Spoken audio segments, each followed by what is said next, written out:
a.m. and welcome you all and open the floor for comments from my Senate co-chair and the ranking members. Senator Kushner, you have the floor, ma'am. Good morning, Madam Chair, and to all committee members and all the important staff that have been helping us get through this process. We really appreciate everybody's participation here today and everything that's led up to this meeting. And I look forward to this meeting. Hopefully we'll get through our agenda and we will have moved forward some very important bills to the working families of Connecticut. So appreciate being here today and anxious to get going. Thank you, Madam Chair. Thank you, Senator Kushner.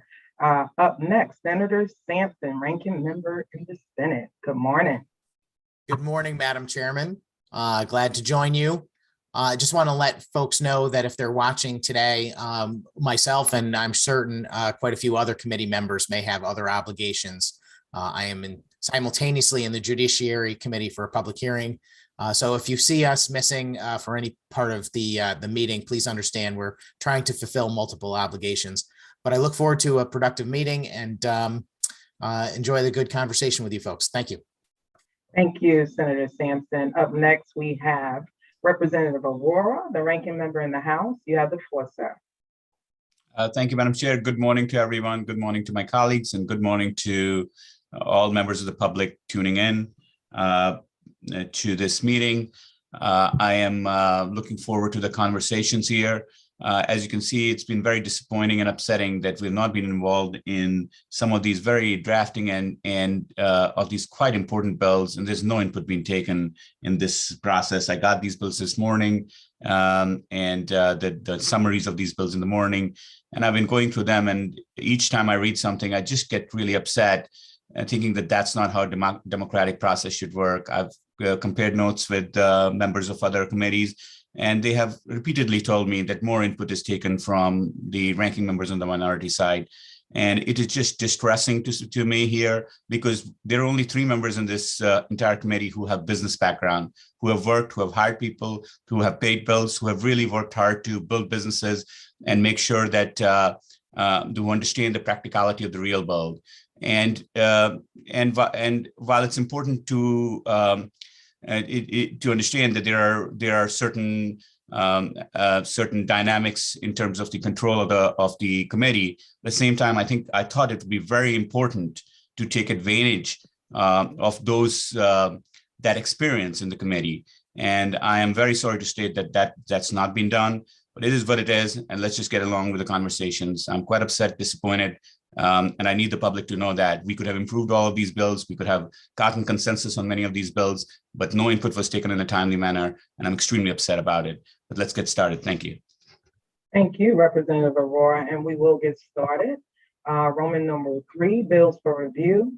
Item number 1, House Bill number 5248, an act concerning collateral consequences of criminal convictions on occupational licenses. I would ask for a motion. So moved. Seconded, Rep. Hughes. Thank you. That was a motion by Senator Kushner, a second by Rep. Hughes. And just a brief synopsis on this bill. It would limit the circumstances under which various occupational licensing agencies, boards, and commissions may take disciplinary actions against a practitioner. It allows them to do so only when the felony is reasonably related to the practitioner's ability to safely or competently perform the duties or responsibilities associated with the license, certificate, permit, registration, or practice. We felt this necessary, especially because of what we're going through with this pandemic, and we're having many people that are looking for work, anxious to go to work with criminal convictions. And we're looking to alleviate the barriers that keep them from doing so, not just for the purpose of employment, but also for the purpose of housing and independence and being able to contribute positively to the community upon their return. So at this time, I will open the floor for questions and I will recognize Senator Sampson. Good morning, Madam Chairman. Just looking at this bill, I'm certainly sympathetic to this policy, and I don't believe that people should have a criminal record held over them forever. And certainly if it's not related to the occupation that they're engaged in. The one question I have, by the way, is throughout the bill, it says the bill limits circumstances where the felony conviction is reasonably related. I think that's the quote from the bill, to the occupation involved. I'm just curious, if that language, where that came from, or if those are the best terms we have. Just thinking about it, I mean, if you were convicted of some sort of crime of stealing money, for example, would that mean that you were only precluded from working in an occupation or getting an occupational license for something to do with banking or finances? I guess that's the only real concern about it. I hope you can elaborate a little bit more, but I'm definitely supportive of this concept, and I will support the bill leaving the committee today. But I hope that's something that we can kind of fine tune and make sure we come up with a really good definition.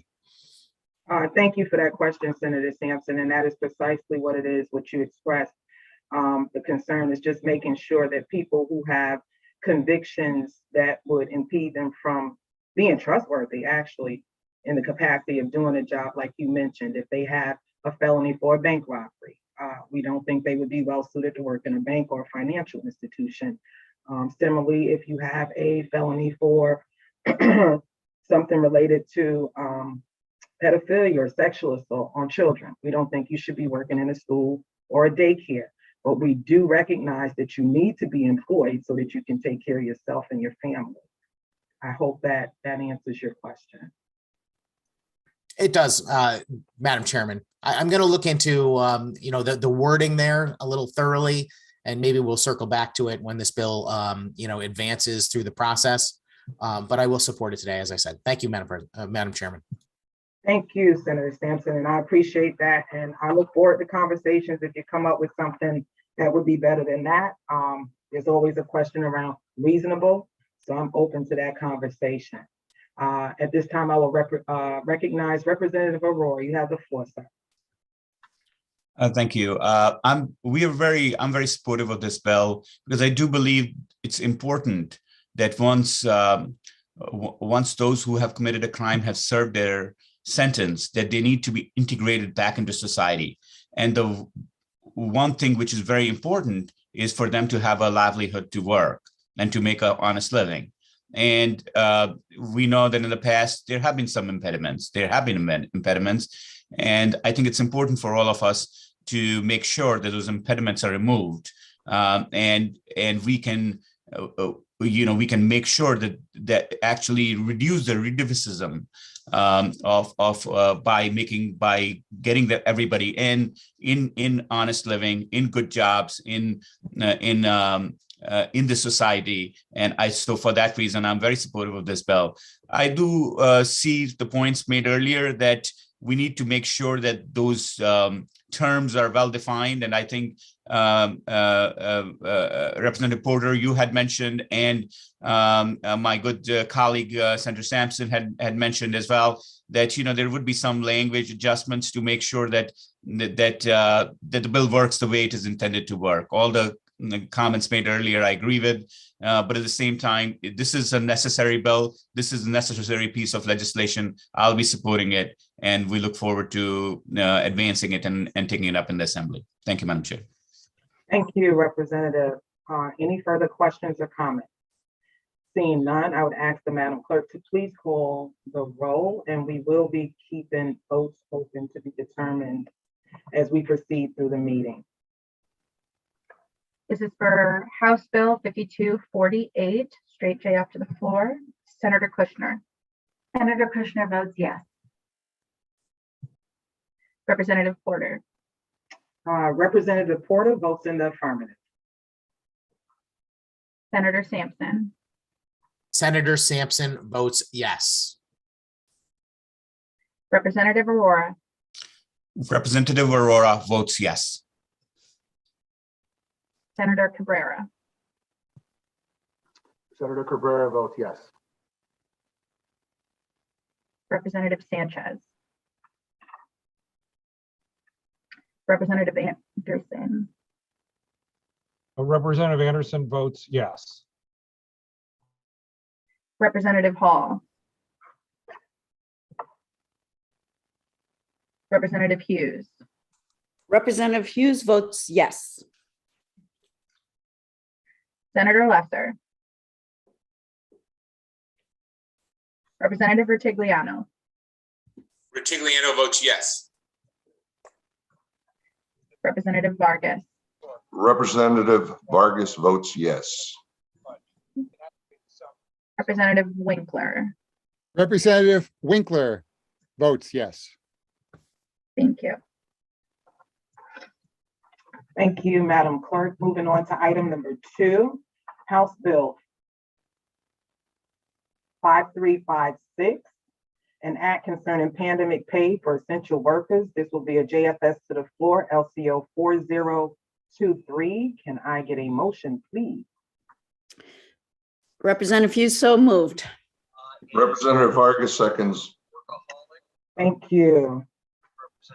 And this bill is going to establish the Connecticut Essential Workers Pandemic Pay Program. It's a program that will be administered by the Office of the Comptroller or a third party under contract with the Comptroller's Office. And it will provide $2,000 to each full-time essential worker. And the requirement would be that the workers work at least 30 hours a week for full-time, and then $1,000 each part-time essential worker within available funds or on a first-come served basis, and pending verification of eligibility, and there will be an acceptance to assistance will be paid to the essential workers before June 30th. So after June 30th, 2024, this pandemic pay essential workers fund will cease. The bill also outlines the program account, the application process, payments, reconsideration. It talks about reports to the legislature, and I will open the floor for discussion at this time. Yes, Representative Aurora, you have the floor, sir. Thank you. This is an idea I have been very sympathetic to, and as we during the public hearing, I think we heard testimony which really reinforced why something like this made a lot of sense. I think it's the practicality and the appropriations and the funding which were, in my mind, the largest challenges. Now, this is one of the bills where I thought that there should have been. It's an important bill. It's quite a large bill in terms of the amount of money that we required. And I think it's important to get this right. But there was no consultation done. And I'm extremely concerned about many parts of it to the extent that I can't support it anymore. The first thing which I really want to point out is that this bill provides these benefits irrespective of immigration status. And that's just not acceptable to many of us. I do think that the resources are limited, and I think they should be first given to people who are working here legally and who have paid in taxes. And I think this is a very contentious issue. And I know there's some people in this committee and other committees who believe that we should be treating everybody, whether they live in the United States, whether they live outside the United States, how they come here, in the same way. And there are others who disagree with this quite with intensity. And I think to put this in a bill which we all were agreeing to is just the kind of behavior which is just not right. Now, the second thing which we strongly disagree, or I strongly disagree, is the mechanism by which this money is going to be administered. Setting a separate administration for a one-time program, which would cost as much as 5%, it looks like, which would mean about $40 million, is just not right. I think we have, obviously this money is going to people who have already worked, so they have paid taxes. So that data is already available. We already know who those people are by just collating the fact who has paid taxes or has earned any income during that period of time and the industry code which they are in. I think that data, we can sit down. I'm assuming some conversations would have been had with the administration, whether it's the DRS or whether it is the Department of Labor. That information exists. And I think the best thing would be to leverage that information, leverage the data we already have to just send out the checks.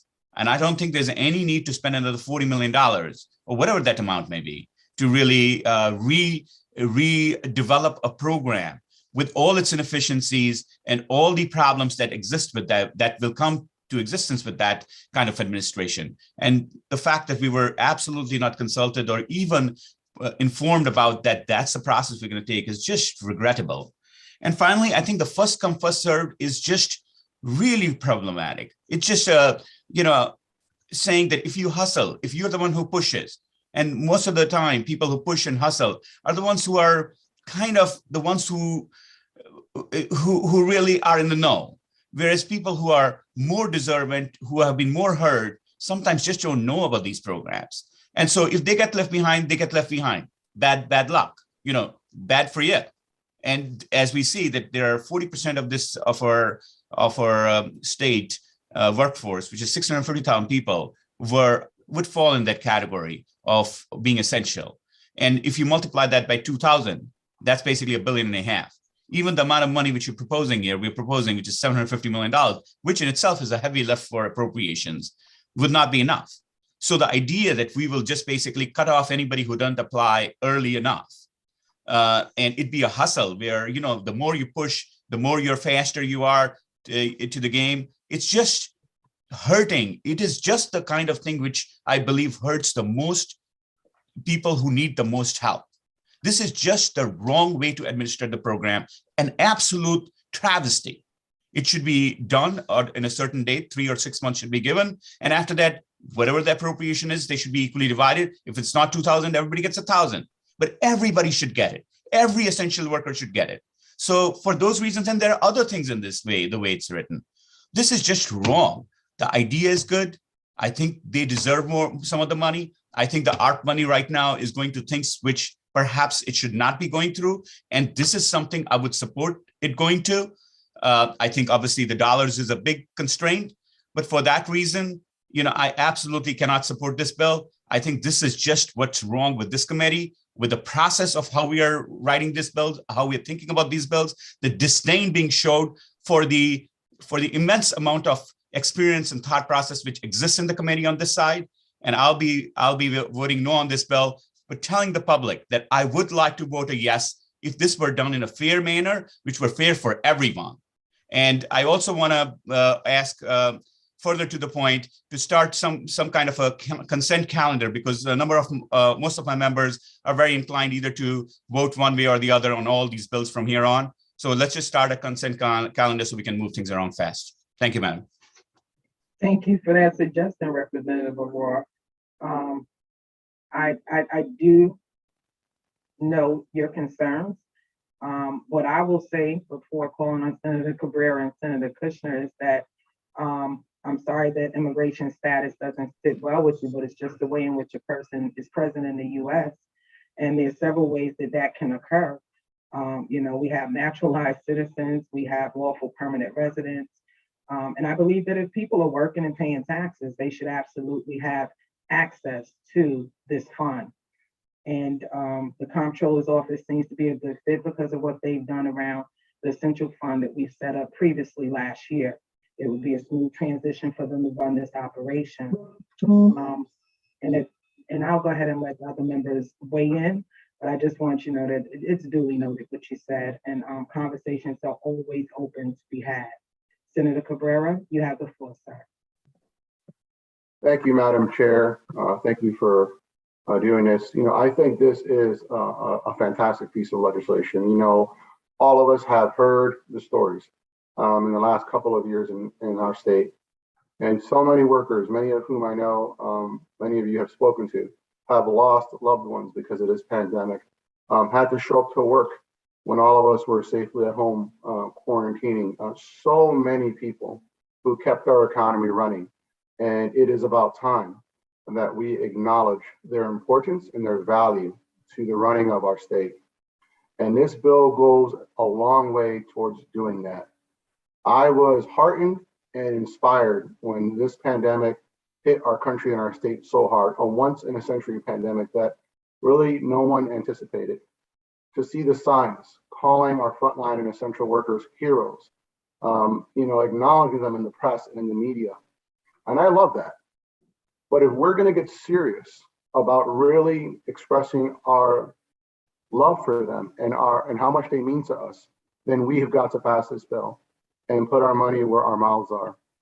The reality is, as many of you know, the work that we all do, some of us do, these gaps, these difficult economic circumstances have always been faced by our frontline workers. The reality is many of these workers live paycheck to paycheck, are one emergency away from real financial difficulty. When the pandemic rolled in, it just added to the hardship, and yet they showed up in congregate settings, in grocery stores to make sure we were fed. Firefighters, police officers, other folks who were out there and just continued to work through this all. Many of them got infected themselves.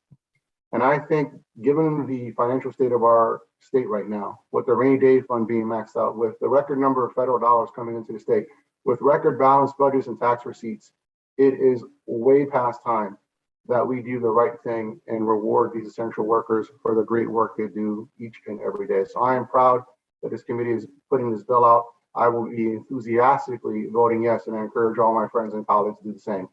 Thank you, Madam Chair. Thank you, Senator Cabrera. Senator Kushner, you have the floor, madam. Thank you. And I too believe that there's been incredible testimony, not just in our public hearing, but really over the past 2 years in so many different forums. We have heard testimony of essential workers and how they really protected us and kept us safe at a time that everyone was terrified of contracting COVID-19 and the impact on so many families that did unfortunately contract COVID-19. You know, one of the first workers to die, if not the first worker in Connecticut, lived in a nearby town, Bethel, was an essential worker, probation officer. And this was devastating to that family. He was 34 years old. He left behind a wife and small children. The effect of this has not gone away for so many families. And I think that my disappointment is that we haven't done this sooner. And I agree that it's a really urgent need. I would have liked it to have been addressed last year, but I recognize that there were many, many pressing needs last year, and this one did not make it across the finish line as I had hoped. But I really believe it's our obligation to get it there today, and during the session. I do want to say that as to the process, this bill was heard in public hearing. The language was very much what it is today on March 8th. And we have made some small JFS, you've heard about the JFS language that's here today, and it is not a major change. One important thing was to include all the essential workers, including the folks in category 1C, who inadvertently were not in the first draft, and that we are trying to make up for that and address it in a number of different ways. But in the committees that I serve on, and I serve on 7 committees and 3 subcommittees, I'm vice chair of another committee where there is a lot of dialogue between proponents and opponents of various pieces of legislation, and also, addressing sort of the nuances. That did not happen on this bill. No one requested a meeting besides the proponents of the bill. And I think that it doesn't end today. It doesn't end when we JF this, which I hope we will today, JFS this bill. I know with the COVID Essential Workers Fund last year, I'm sure Representative Porter, our Madam Chair, will remember that we were working up on that until the last, the very final days of the session to get it right. And I know that we will continue to do so with this bill as well.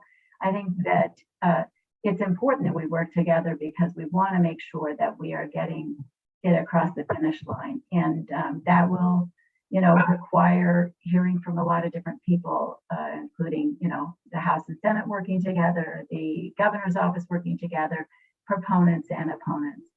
So I think there'll be plenty of opportunity to continue to refine this bill, but there's absolutely a question in my mind that it is essential that we get it done this session. And I really applaud all the members of the committee who will vote for this to go forward and really put it's almost a cliche, but put our money where our mouth is. We say over and over, these are our heroes. This is our opportunity to show that through compensating them in this year and in this way. So I really appreciate everyone who's worked on this bill, and I urge all of my colleagues on both to vote yes to get this bill out of committee and make sure that it's in the final legislation that we pass this session. Thank you, Madam Chair. Thank you, Senator Kushner. I would certainly align my comments with yours and Senator Cabrera's. It is absolutely long overdue. I wish that we could have done it sooner, but this is where we are, and I'm excited that this is before us because it is critically and really needed by the people that we're trying to assist. No better time than now. I mean, it's the right thing to do, and right now is a good time to do it. I will I will recognize Representative Aurora for the second time. You have the floor, sir. Thank you, Reporter. I want to point out something very important here, and especially to the public watching, that at some point in substantive committee meetings like what we are right now, where we're discussing $750 million, a bill which would cost $750 million or above, we have to step away from just political narrative and get to the substance. It is very clear, all of us agree, there is consensus. Leadership is about building consensus and including everyone. I agree, I think all my members I've spoken to agree that the pandemic had the essential workers who we called heroes need something, we need to do more for them. I heard from the last three speakers, members, I heard that. There's no disagreement about it. There's no disagreement about it. That's a consensus. To have the public believe that there are any members who disagree about it is just wrong. There's no disagreement about it. What there is disagreement about is the things which I pointed out. Let's get to the substance of it. Let's just not rehash, the fact which we agree on, because they are right and they create a lot of emotion, which is rightfully so. But at some time, to create good legislation, we have to work through the details, through how it's going to be implemented. I raised three important points, and I restricted myself to three because the others were smaller. The first one was, why is it that people who are not authorized to legally work in the United States are eligible for this? I would like you to talk to that. I would like you to speak to that. I would like you to help everybody who's not on board with that, bring them on board. We're not talking about people who have asylum status or who are on green cards. No, yeah, they are eligible. I understand that. People who are not on a legal status or undocumented, why are we considering them for this specific pay when there is not enough? We know there's not enough. We know that there's a first come, first serve clause. What happens if people who do not have status to work in this country take that program, and people who are legally authorized and citizens of the country are in the back end of the line? I just do not find that to be fair. It's a hustle. We do not want to create a hustle. Why is it first come, first serve? I do not want to answer or a discussion on why it's important and why they are heroes and we should do more, because I agree on that. We have to get beyond the talking points and these buzzwords to substance. We agree on that. We agree on that we have to help. The question is, should we help a third of them and leave the other 2/3 tough luck? Should we do that? Do we agree with that? If so, say so, that you want to help a third of them. The other 2/3 should go help themselves, because that's how this bill is written. The third point I raised is how to administer. Once again, do not again say in response that this is a beautiful bill and because it will help people who need to be helped. I understand that. And I agree with that. My heart goes to it. I want to do that. But you're not letting me do that, because $50 million is being spent on administration. Can you please say that we should not waste 50 million additional administration when it's very well possible to work out the situation where people who are already on have paid, have shown that they work, because we know that there is data on that, should automatically be sent a pro rata amount of money, whatever gets appropriated. So once again, I'll rest my arguments there. There is a lot to discuss. But I do not want to basically take up the public's time just to repeat the same thing because it sounds good. Because I agree with that, and I know why it sounds good, because it's right. We have to do something for them. But the details are important. Money does not go on trees, and there's going to be a limited amount of it. So we'll have to make decisions, whether we want it or not, whether we like it or not, as to how we're gonna allocate that resource. It's a scarce resource. It's basics of economics, and it's basics of how we have to administer policy. So I didn't get any answer or any debate on the questions which I raised, which I thought were very important. And the whole idea that we're going to punt a half thought out bill, aspirational bill. I also did not hear the idea, why have we put $2,000 on it when we know that even 750 million, which we have stated, is not sufficient. Let's be honest, at least. If you want to put $2,000, then ask for $1.7 billion, because simply speaking, 44% of our people are essential workers. You multiply 0.44 by the number of people who are working, and you come to and multiply that by 2,000, it comes to $1.7 billion. And if we ask for $750 million, we should say, well, appropriate amount. I guess the only thing which reconciles is there'll be hustle. Who gets in first? Some people get it, who are lucky. Some people don't because they're unlucky. That's not okay for me. So once again, I want to debate, discuss substance in this bill. I want this to work. The way this is written, it's unworkable. And it is not a genuine attempt to help our people. Thank you. Thank you, Representative Aurora. And I think the first thing that I'll say is that everyone on this committee is allowed to speak according to their wishes and what they believe they need to say on whatever bill is before this committee. So unbridled, folks get to represent how they feel according to how they feel and how they see things fit. I see this as a fit bill. I believe that, your question around undocumented and why, that was a discussion that was had.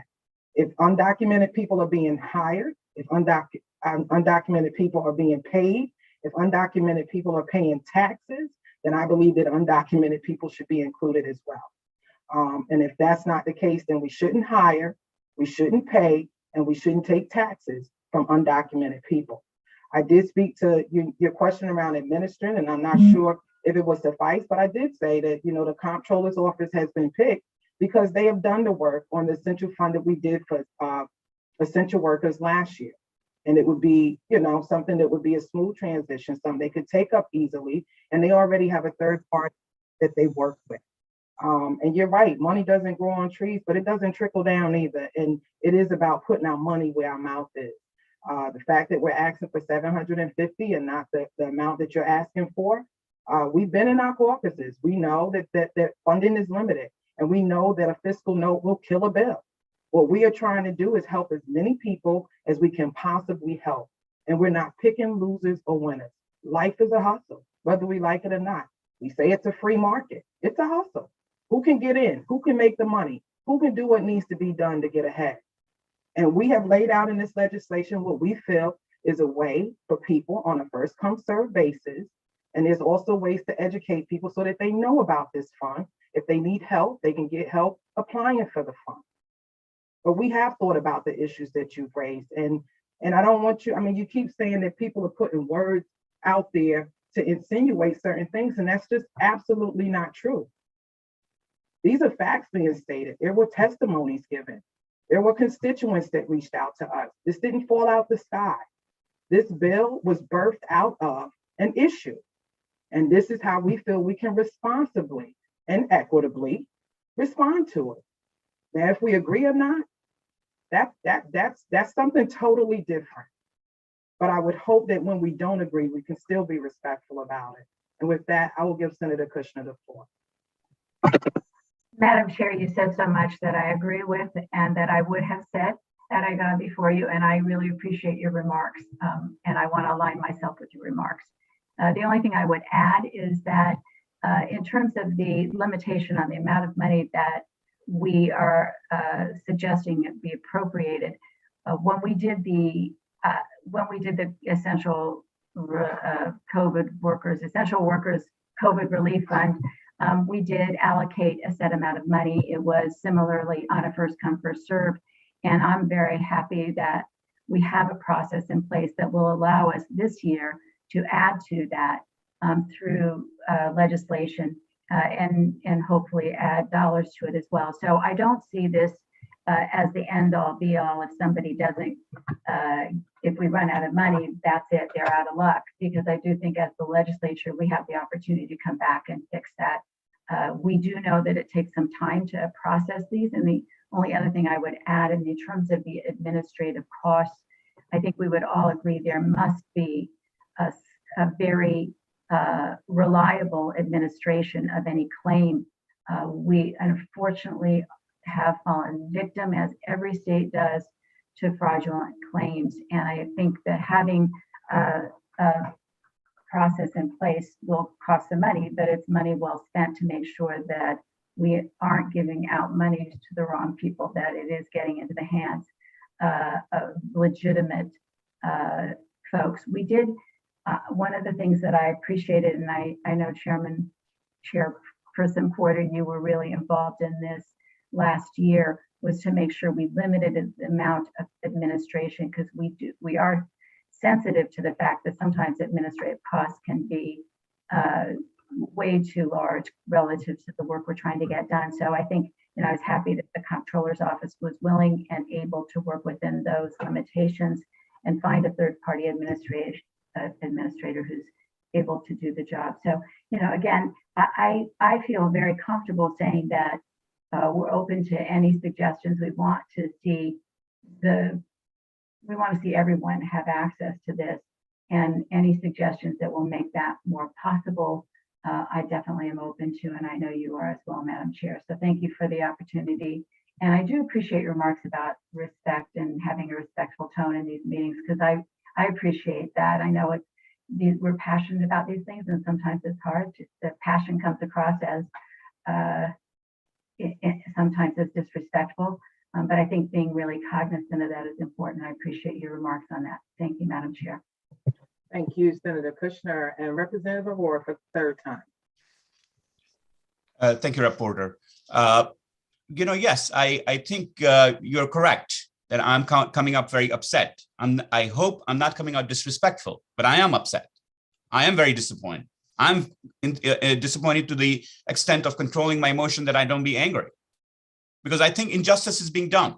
If we don't stand up for unjust, who will? If the people's reps don't stand up for their rights, who will? I just heard a comment from the respected chair that life is a hustle, and we'll give it to some, we'll give it to others won't get it. Big deal, tough luck. I don't think there is any program which we write where we say we can give everybody an allocated amount of time. I understand that. We can't give everybody, say, hey, up to June 30th. And if you don't go up to June 30th, you don't get access to it, because everybody has a fair share at it. But to say, well, whosoever comes first in the line gets it, and the second one or the ninth one doesn't get it, and that's how a program is constructed, it just doesn't make any sense. Doesn't. And I just heard a moment ago, hey, if there are any ideas to make it more equitable and justifiable or more just, we'll take it. Well, there is. Keep it open to a certain date, and then prorate it for everyone, whatever the appropriation is. That's one way to do it. It will be just. It will be available to everybody who comes to a certain date. So there are solutions available. The whole idea that this world is a place where, man eat man, and we're going to just basically construct laws like that is just not right. It's a reasonable society out there. We care for our neighbors. We love our communities, and we are reasonable people in the state of Connecticut. Don't make us to be rough beasts here. No, we are not. We love our neighbors. We love our communities, and we are working for them. And do not please mistake my extreme disappointment and my desire to represent my constituents and the people of Connecticut, not just my constituents directly, but the people of Connecticut, as disrespect to you. It is disagreement with you. It's a complete disagreement of what I find being done wrong in this committee, when there is a lot of talent in this committee. Members of this committee have been running businesses for a long time. We have one member who has been running a business which is real grounds down a business for a while. We have people who have practical ways to think through these things. Yeah, you said, well, they didn't ask you for a meeting. I understand that. That is a problem maybe but I think it's a dialogue. It's a dialogue. You know, we know we text each other. You know, the idea of basically taking some of these most important points as we finalize these bills is a good ethic. It's a good way to do things. If you think my disappointment, if the public thinks my disappointment is unjustified, I'm sorry.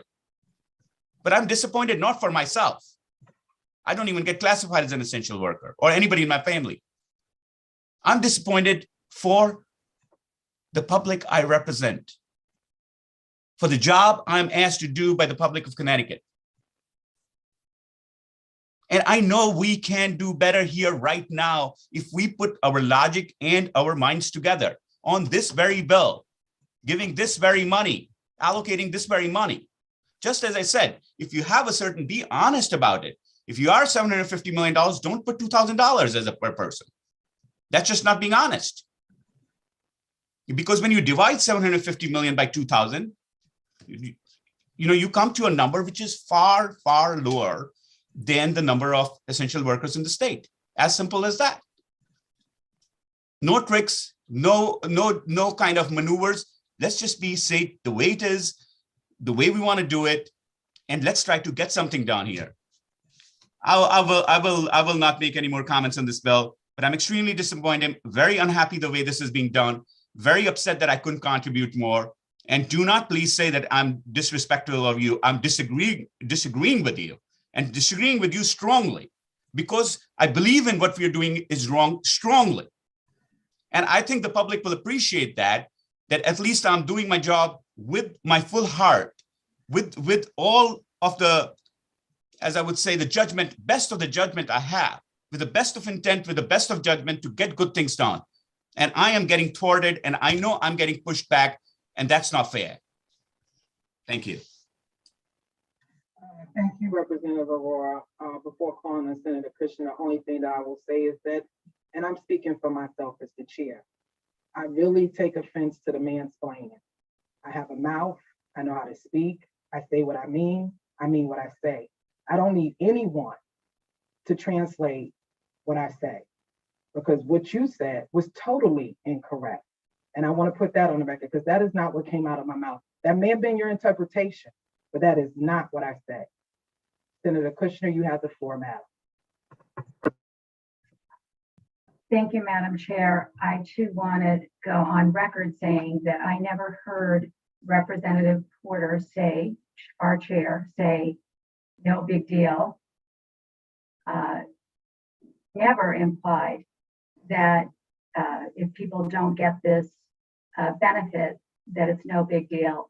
And I forget the other phrase that you used, but because I'm upset by that.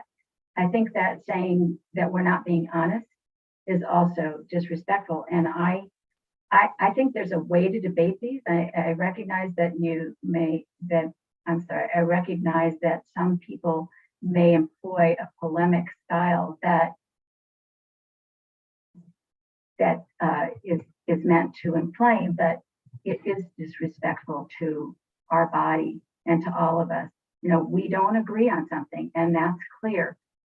We have offered, and I think, with full intentionality, that if there are things we can do to ensure more people or all people that qualify for this benefit get the benefit, I think that we're open to doing that. I certainly am willing to hear that, but I would like to have that conversation in a respectful forum where we can really talk it through and So I hope that still happens. But I would urge all of our colleagues on this committee to really be mindful of the tone that is and the attitude that is displayed toward each other, and try and be as respectful as this committee and the position deserves. So, I know this is not typical of committees to get into this level of discussion about tone and style, but I think today it went a little too far. So I would appreciate, Madam Chair, if you would make sure. I want to respect you as chair, and I don't want to put any words in your mouth. And I think that I don't want anybody putting words in my mouth, and I try and refrain from that. So I hope that we can continue this meeting with that in mind. Thank you, Madam Chair. Thank you, Senator Kushner. I hope the same as well. And with that, I will recognize Senator Sampson. You have the floor, sir. Good morning, Madam Chairman. Yeah, I really was not going to interject on this bill, and certainly did not want to get in the way of the conversation between you and my colleague and fellow ranking member.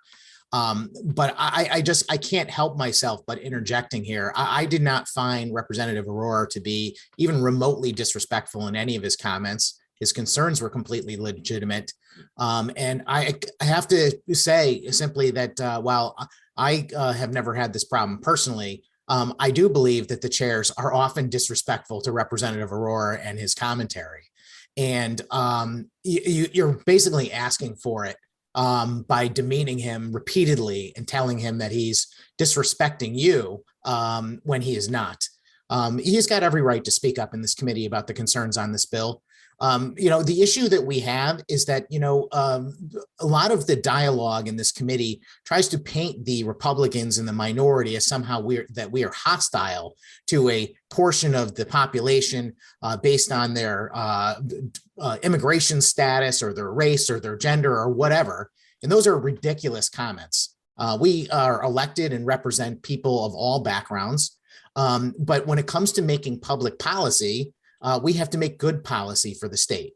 And the fact is that the bill before us, while well-intentioned, and as was pointed out by Representative Aurora, is something that we all agree with. The notion of taking care of people that put themselves in the greatest amount of risk and harm's way is something that we all agree with. But the bill itself that is before us is a lousy bill. I'm sorry, it's just the truth. The bill does not work. It is going to leave people behind unnecessarily. It goes so far as to suggest that we should compensate people who are working in the state of Connecticut illegally. That is a crime. It is a crime to work illegally in the state of Connecticut. It is also a crime to hire people. And the fact that we would put in a piece of policy that we want to put into our laws that we're going to give an additional benefit to those folks is absurd. It is absurd on its face. Should not be debated. In fact, I find it shocking that we should suggest to people that that is a good idea. There is a process that we follow in this country as far as immigration goes. And I would love to see that process expanded and more people allowed into our country in a legal manner. But the fact is, we have a process, and that people that are in the country that are undocumented are not allowed to work by our laws. We have to respect for the laws that we have. The second point that was made was that this is written in a way to appear to be a very generous benefit.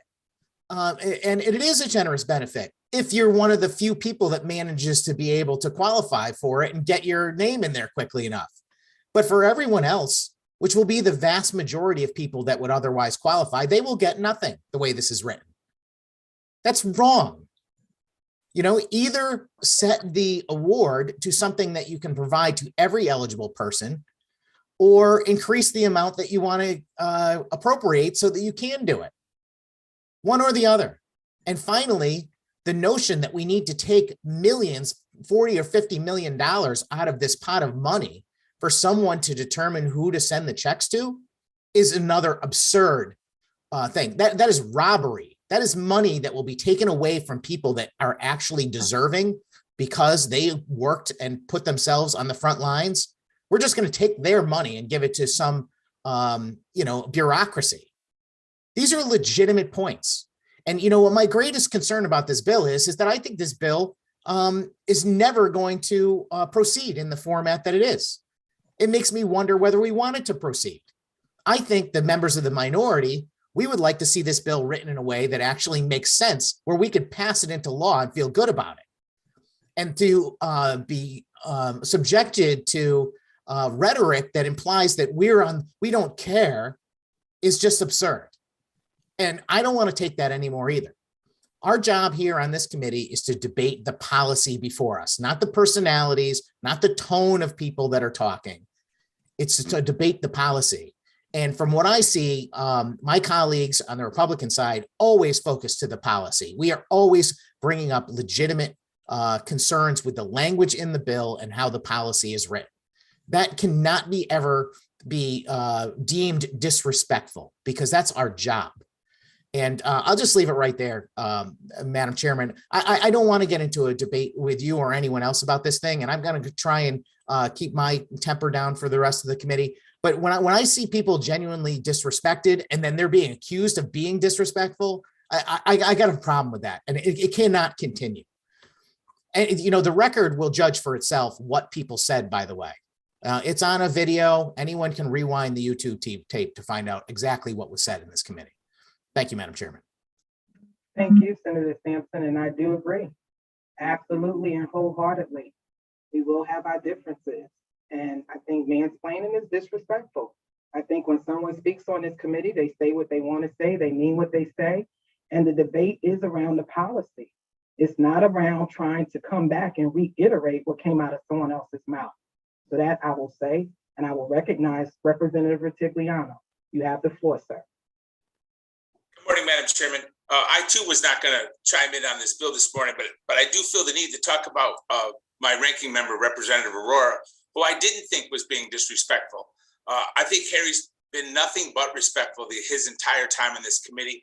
Harry's got a lot to offer. He has a great, diverse background. He's very knowledgeable in a lot of things. I've enjoyed my time on this committee and in the legislature with Representative Aurora. This may be his last meeting here today, depending on what his future holds. That's his business. But I wanted to let you know that I think that Representative Aurora has been marginalized this entire time in this committee. He's been interrupted. He's been corrected. He's been asked to not talk. I don't think Harry's been treated well for 2 years.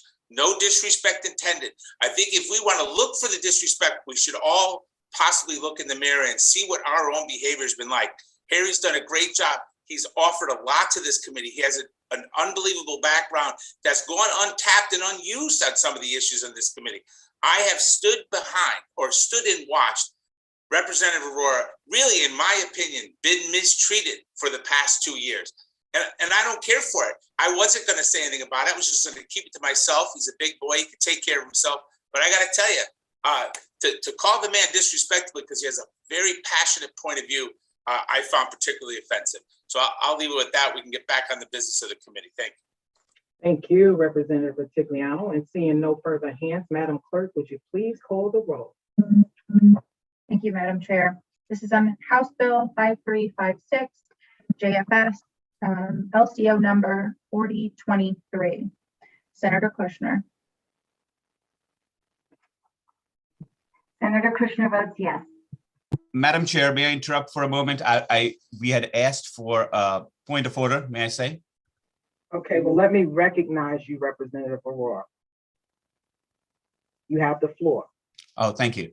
I'd mentioned earlier that many of my members believe that they will be voting identically on many of these bills. So we'd like to start a consent calendar in the spirit of saving time on the balance of these bills. Thank you. Thank you, Representative Aurora. And Madam Clerk, we've already taken a vote. So can you just outline for me how that would work if we open a consent calendar now? I'll have to check with one of my colleagues. I can jump in. Thank you, Madam. You can start a consent calendar after this vote, since Taylor already started taking the roll. And if LCO disagrees with that, they can let us know and we can go about accordingly. All right, so thank you, Madam Clerk Zoe. Madam Clerk Taylor. Finishing with the vote, Finish and then, I'm then sorry, doing a motion. Christopher, could you please mute your phone or your laptop? Sorry, Rep Porter, I think he's just explaining the Oh. calendar. I'm sorry. I wasn't sure who Christopher was. He is one of the LCO attorneys. Oh, yeah. LCO. I'm sorry, Christopher, please proceed. Excuse me, sorry. I agree with Zoe that it's probably better just to, since you commenced the vote, to continue with the vote. And then once that's done, do a motion subsequently to begin a consent calendar. All right, thank you. Back to you, Madam Clerk. Thank you. All right, I'll continue. Representative Porter. Representative Porter votes in the affirmative.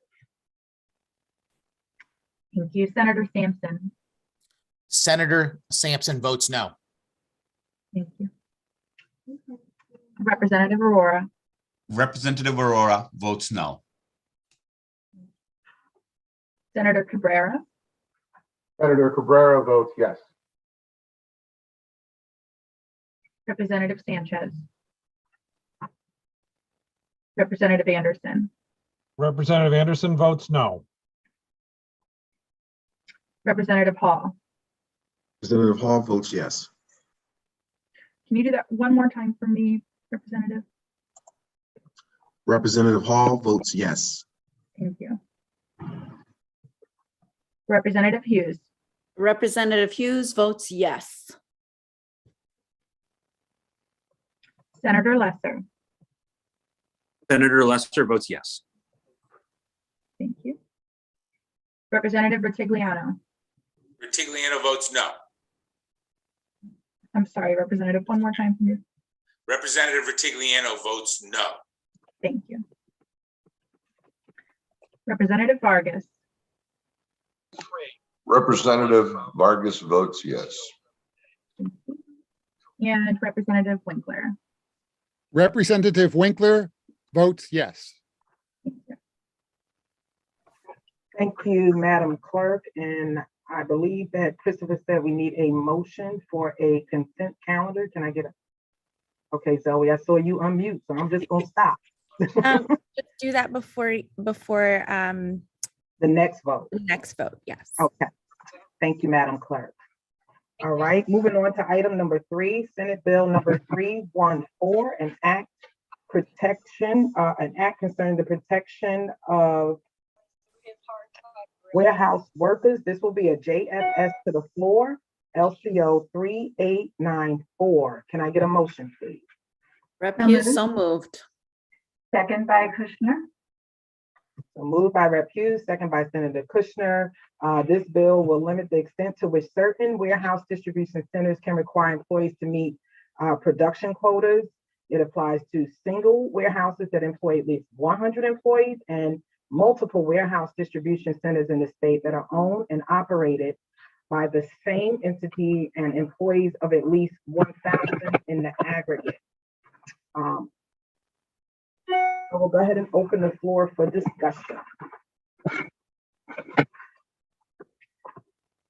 Representative Aurora, you have the floor, sir.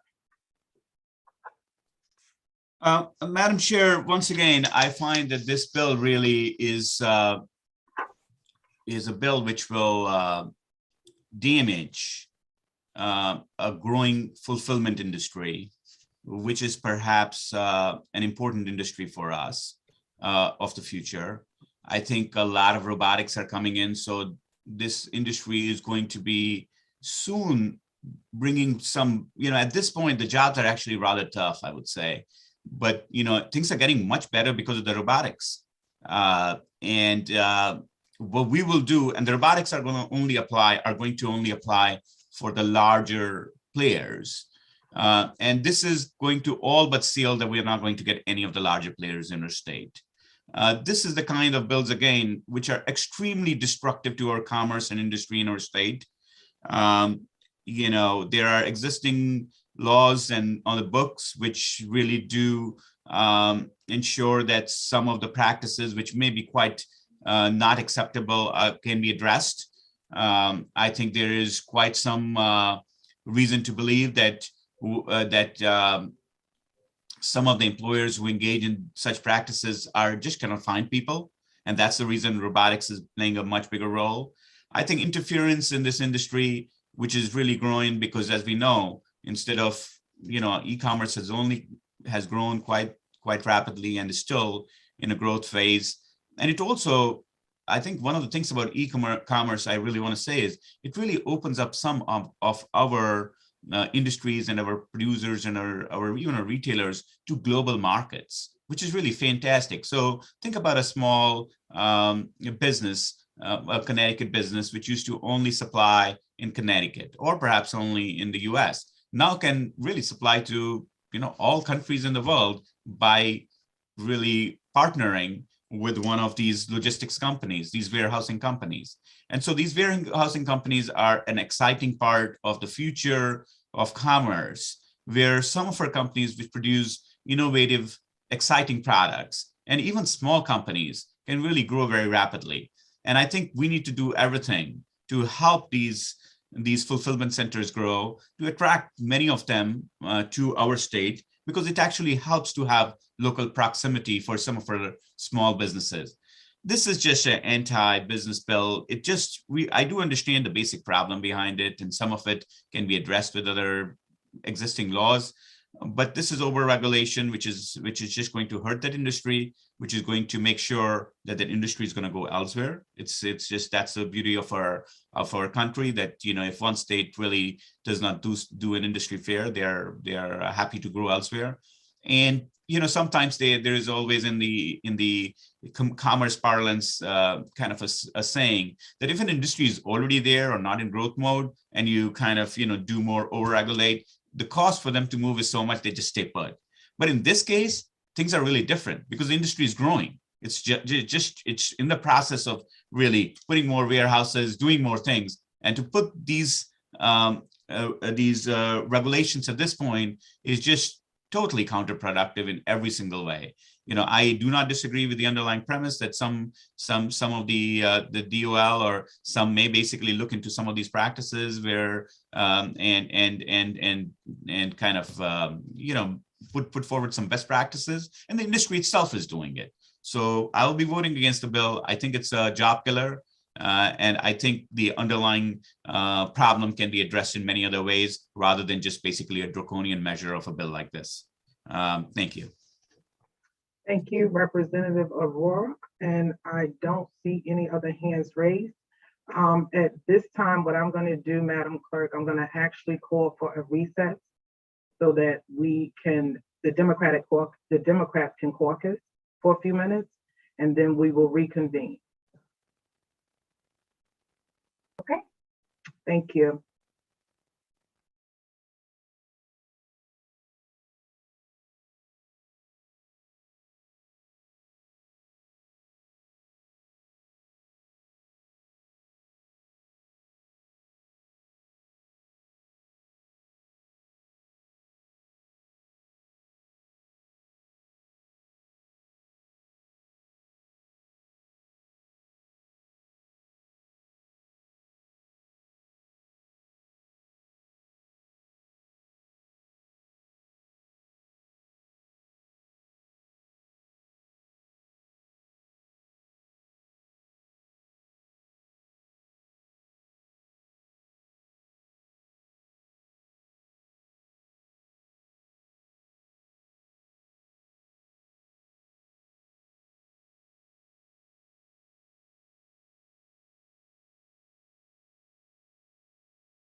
Good afternoon, everyone. We are going to reconvene the Labor and Public Employees meeting. It is 12:31 p.m.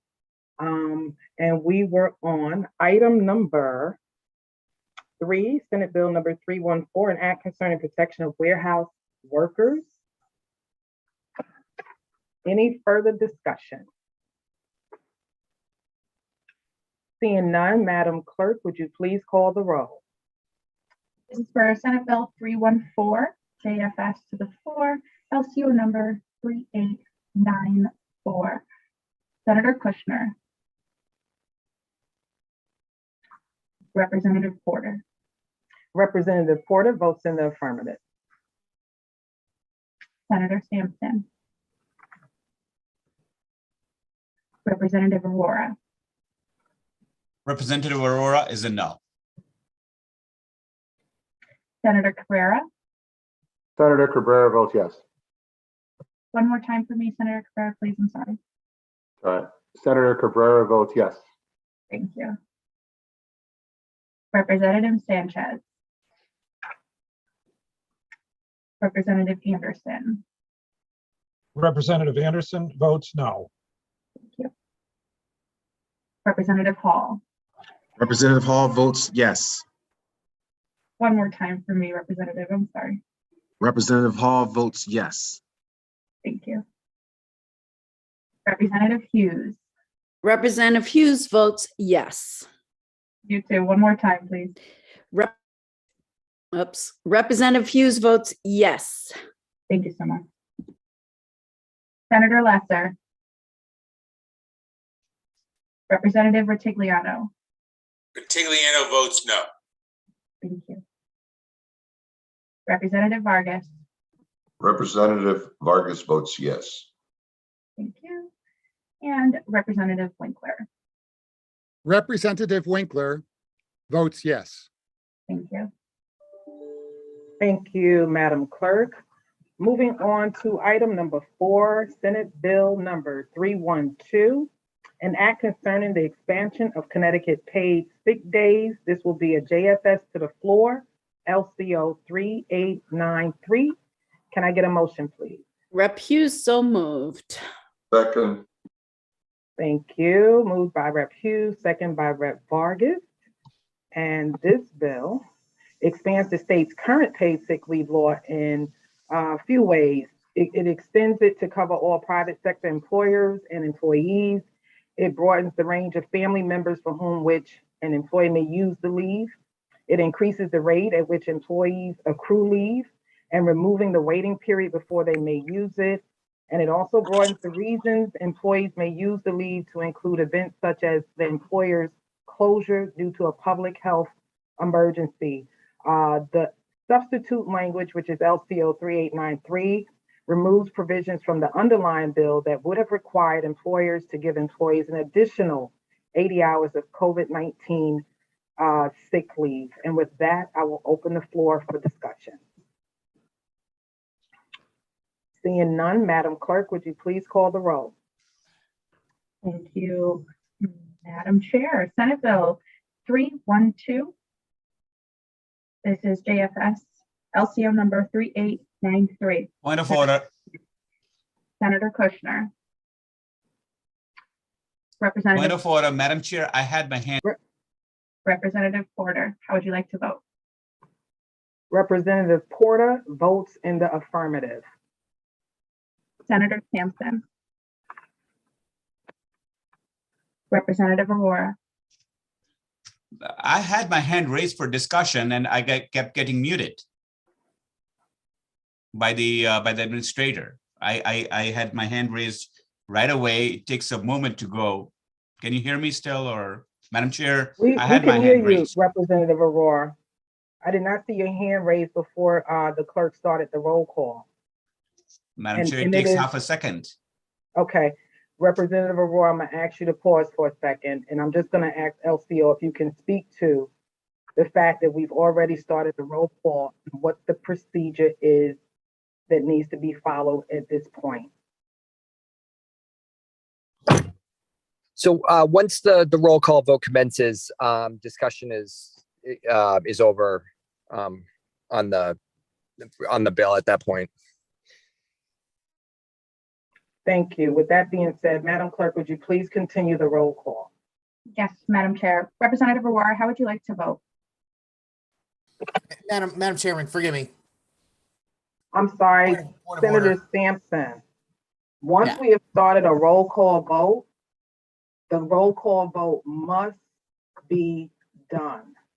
I'm not I will disputing that. recognize you as soon as we're done with the roll call vote. I just want to know what we're voting on, Madam Chairman, because no one knew when this meeting was reconvening. So if you're going to call a roll call, please announce what it's on. Okay, let me say this. An email went out to all the members that we would be reconvening the meeting at 12:30 p.m., which we did. As a matter of fact, we started at 12:31 p.m. The bill we are voting on currently is, Madam Clerk, Senate Bill 312, an act concerning the expansion of Connecticut paid sick days, JFS LCO number 3893. thank you, Madam Clerk. I continue with the roll call. Representative Aurora, how would you like to vote? Aurora votes no. Senator Cabrera, Senator Cabrera votes yes. Representative Sanchez, Representative Anderson, Representative Anderson votes no.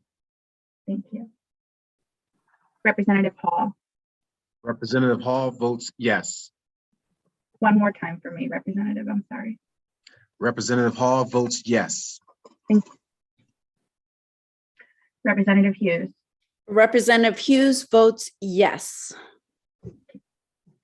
Senator Lesser, Representative Ritigliano. Ritigliano votes no. I'm going to need you to do that one more time for me, Representative. I'm sorry. Okay. Ritigliano votes no. Thank you so much.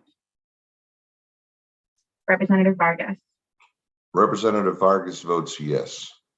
Thank you so much. Representative Winkler. Representative Winkler votes yes. Thank you. Thank you, Madam Clerk. Just need to get caught up here. Madam Chair?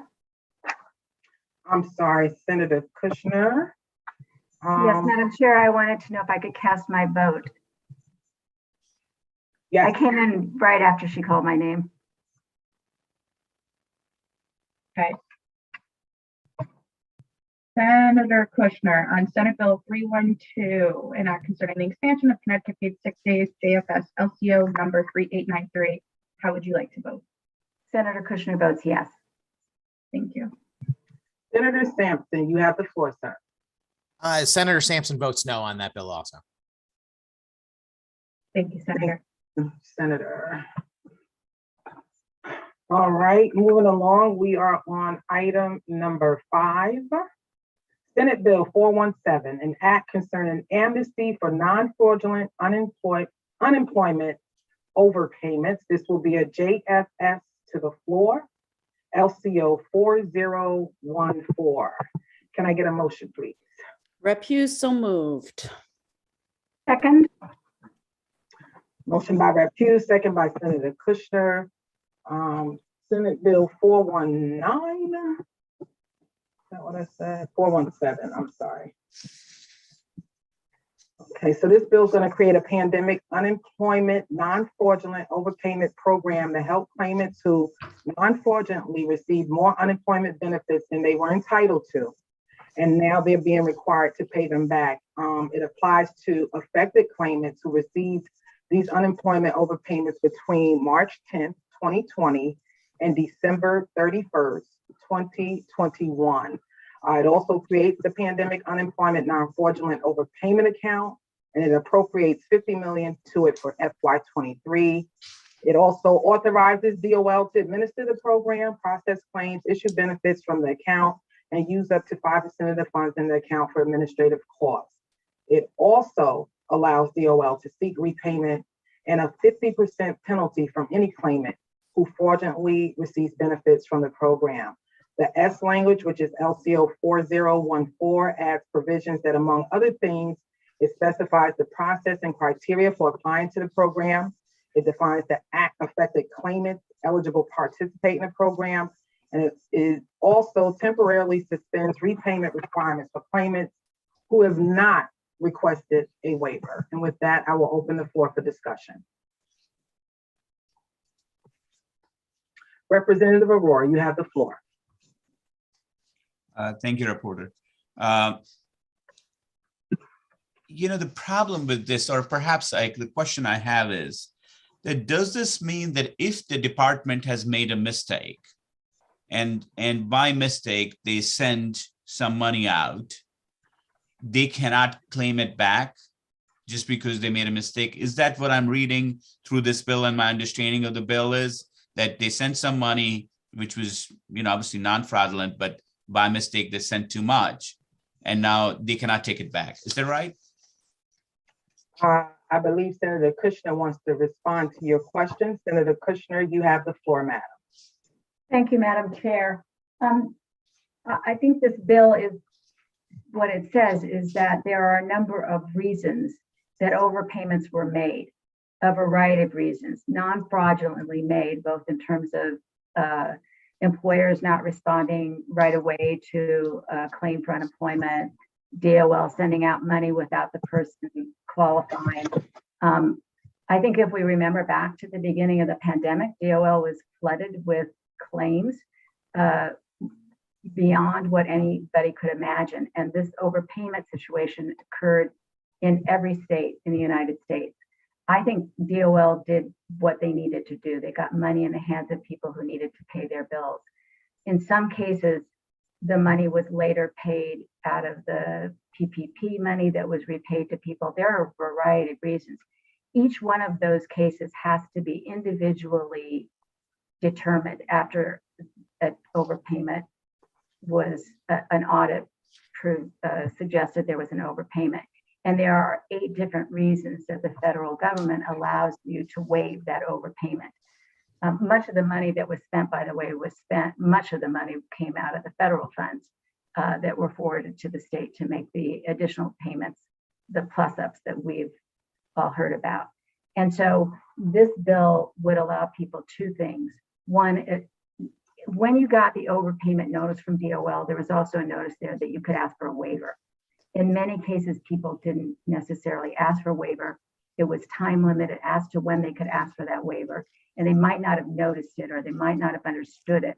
And I know that for a fact, some people didn't understand it, because I've gotten letters from people like, do I need to hire a lawyer to apply for a waiver? So there's a lot going on. This bill allows 2 things. One, it allows an open period to reopen the window for people to ask for the waiver. And then the second piece is that for those who do not receive a waiver, that are non-fraudulent, that we set up a fund to make payments to cover those that did not receive a waiver. So it could be a mistake made by DOL, or it could be a mistake made by an employer, or it could be a mistake made, or it could not be a mistake, but just the person didn't qualify. Right. Thank you, Madam Chair, for that clarification. One of the most important challenge during that program was the interaction between PPP, which is basically a payment protection program, and the unemployment benefits. And I have known many, many constituents who were struggling to figure out how those 2 things balance, because you were getting paid unemployment, which would tantamount to something like $1,200 a month, 600 plus 600, $1,200 a week, so $5,000 a month. At the same time, if you received PPP, you were getting compensated for whatever your actual pay was. So there was a lot of duplication, because that's what one of the things we now see is there, during that response time, we tried to throw a lot of programs together and they were not consistent. And we're very glad that we got through that time because those were tough times. But at the same time, there were a lot of stuff which was done, which was just did not work right. And so to some extent, if somebody got paid $5,000 one time and also got paid part of the money on the other, and it was happening during a course of time when people didn't know the rules well, I think it's the idea that we would just say, well, we're going to waive that off. This is the second part you're referring to. The first part, there's a waiver. The second part that you would waive it off it doesn't really add up. It sends a very strong signal that in future that, you can have programs when the government is trying to, in time of emergency, organize something. And most people actually saw it, right? Because many people couldn't believe it. I know that. Many people I wouldn't say most. Many people couldn't believe it, that the government was going to reimburse their pay, but at the same time also provide this. And everybody was sending questions as to what is okay. And I really do believe that most Connecticut residents are very honest people, and they were very careful about it. But nevertheless, such overpayments did happen. And so I do not see any reason why we should not have those payments be refunded, especially on a case-by-case basis, especially, and for the process to take its course. And I do agree that there should be some leniency in terms of the time period by which people paid back, that it should not be held, though they had to pay us back right now, because, there are always cash constraints. But, I think fairness is extremely important in government programs. So if anybody got $5,000 from the unemployment program and $4,000 from the PPP during that same period of time, just because the government did not have everything together in a time of crisis, is just no reason to say somebody should have $9,000 from the government in a month over the period of time. And that's the kind of numbers we're talking about, because you have to realize we did spend $3 trillion, or actually $4.5 trillion during the whole crisis. So we're not talking about small amounts of money. And I think signaling is extremely important, that we are always going to be a fair system where, if we make mistake, you return it back. That's how it goes. So I do not think that the spirit of this legislation is fair. Fairness is extremely important. One of the central piece of, all we do. I do agree with you, actually, that the first part makes sense, that if the waiver just did not have time, or because of whatever reason was available to some, it should be available to all, and we can reopen the waiver for a little bit of time. So I personally believe that part of the legislation may make sense. But the other part, that if a person has indeed clearly received an excess payment, they should be asked to give it back immediately or over a period of time. So that's the changes I would seek to make this fair. Without those changes, it's hard to support this legislation. Thank you. Thank you, representatives. Seeing no further hands, Madam Clerk, would you please call the roll? Thank you, Madam Chair. This is on Senate Bill 417. This is a JFS LCO number 4014. Senator Kushner. Senator Kushner votes yes. Thank you. Representative Porter. Representative Porter votes in the affirmative. Senator Sampson. Senator Sampson votes no. Representative Aurora. Representative Aurora is a no. You're going to have to do that for me one more time, Representative. I'm sorry. Oh, no, don't be sorry. Representative Aurora is a no. Thank you. Senator Cabrera. Senator Cabrera votes yes. Thank you. Representative Sanchez. Representative Anderson. Representative Anderson votes no. Thank you. Representative Hall. Representative Hall votes yes. Representative Hughes. Representative Hughes votes yes. one more time. I know you're walking up the door too. I'm sorry. Representative Hughes votes yes. Thank you so much. Senator Lesser. Representative Ritigliano. Ritigliano votes no. Representative Vargas. Representative Vargas votes yes. Representative Winkler. Representative Winkler votes yes. Thank you so much. Thank you, Madam Clerk. Moving on to item number 6, Senate Bill number 419, an act establishing a state training account for state service career development. This will be a JFS to the floor, LCO 3703. Can I get a motion, please? So moved. Second, Moved by Senator Kushner, second by Rep. Winkler. This bill will establish the state employee training account to provide funds for career development of state employees, which shall be a non-lapsing account held by the treasurer, separate and apart from all other monies, funds, and accounts. All state employees are eligible to apply for the funds, and under the bill, an amount equal to 2% of the state payroll will be deposited in the state employee training account.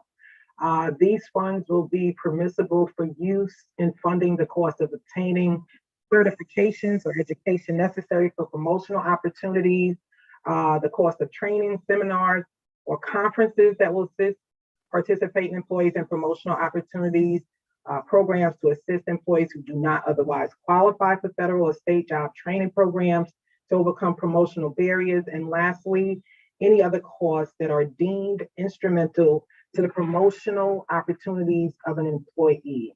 The S language simply makes a technical change, and with that, I will open the floor for discussion. Representative Aurora, you have the floor, sir. Thank you, reporter. I think this program, the idea of training for our state employees is a really good one. I am always supportive of having our state employees move up the productivity curve, learn new skills, do more things, exert more capacity in their profession, because in the end, our professional lives take so much of our own personal lives, and happiness in our personal lives and professional lives comes from being able to learn more, do more, and be more effective. Once again, as we have been going through all of these bills, it is just the nature of the way this is being papered. There's nothing about the kind of encouragement we should provide. In one of our task forces, we had discussed at length about having state employees really even travel abroad or do short programs abroad and encourage them to develop more leadership skills. And that requires some degree of initiative from management and from leadership. But just taking 2% or a price tag and putting it separately achieves nothing. As a matter of fact, all it does is increase wastage, because at the end of the day, they'll say, oh, well, we got 2% money. Let's just go to any training, because there are many trainings which are not, all trainings are not the same. All programs are not the same. And we have to do a ROI, as we'd say, on these. And why 2%? Why not 1%? Why not 2.5%? Why not some years it should be 0.5%, because you had a COVID crisis going on. So I think separating and segregating the state's overall general obligation fund, or the overall general fund, into small pieces and allocating and keeping them in separate accounts is just not a good financial management idea. Large companies, large businesses, organizations, nonprofits, they work together. The financing is its own thing. If a program is approved and found credible and helpful for the organization, it will get funded. It should get funded. And that's the way the idea should work, rather than creating another sub pocket and forcing a certain amount of training, which for whatever wisdom here is 2% of the salary cap. Sometimes certain training just need hours. They need no more money, because employees can train each other, peers can train each other. So I strongly disagree with this whole idea of creating a sub-pocket. Once again, we come back to the same thing. Good ideas, good concepts, we all can agree on, but just a very poor way to implement them, which are extremely ineffective. I hope the public understands, listening and understands that when it comes to productivity gains and to labor market training programs, you know, myself and many of my colleagues are very big supporters. We actually believe the Labor Committee should spend a lot more time on discussing and putting forward some of those programs. I always talk about the P2E program, which has done very well for unemployment, not for state employees, but for people of Connecticut, you know, and I talk about it all the time. I just think doing something, and especially when we're talking about $50–60 million, 2% of our salary is $60 million, it's just not productive. This is not written right. While I fully agree with the premise of what we need to do in terms of training, this is the wrong bill, and I'll be voting no. Thank you, Representative. Any further discussion? Seeing none, Madam Clerk, please call the roll. This is for Senate Bill 419. This is JFS, LCO number 3703. Senator Kushner. Senator Kushner votes yes. Thank you. Representative Porter. Representative Porter votes in the affirmative. Senator Sampson. Senator Sampson votes no. Representative Aurora. Representative Aurora is a no. Thank you. Senator Cabrera. Senator Cabrera votes yes. One more time, Senator, I'm sorry. It's okay. Senator Cabrera votes yes. Thank you so much. Representative Sanchez. Representative Sanchez votes yes. Thank you so much. Representative Anderson.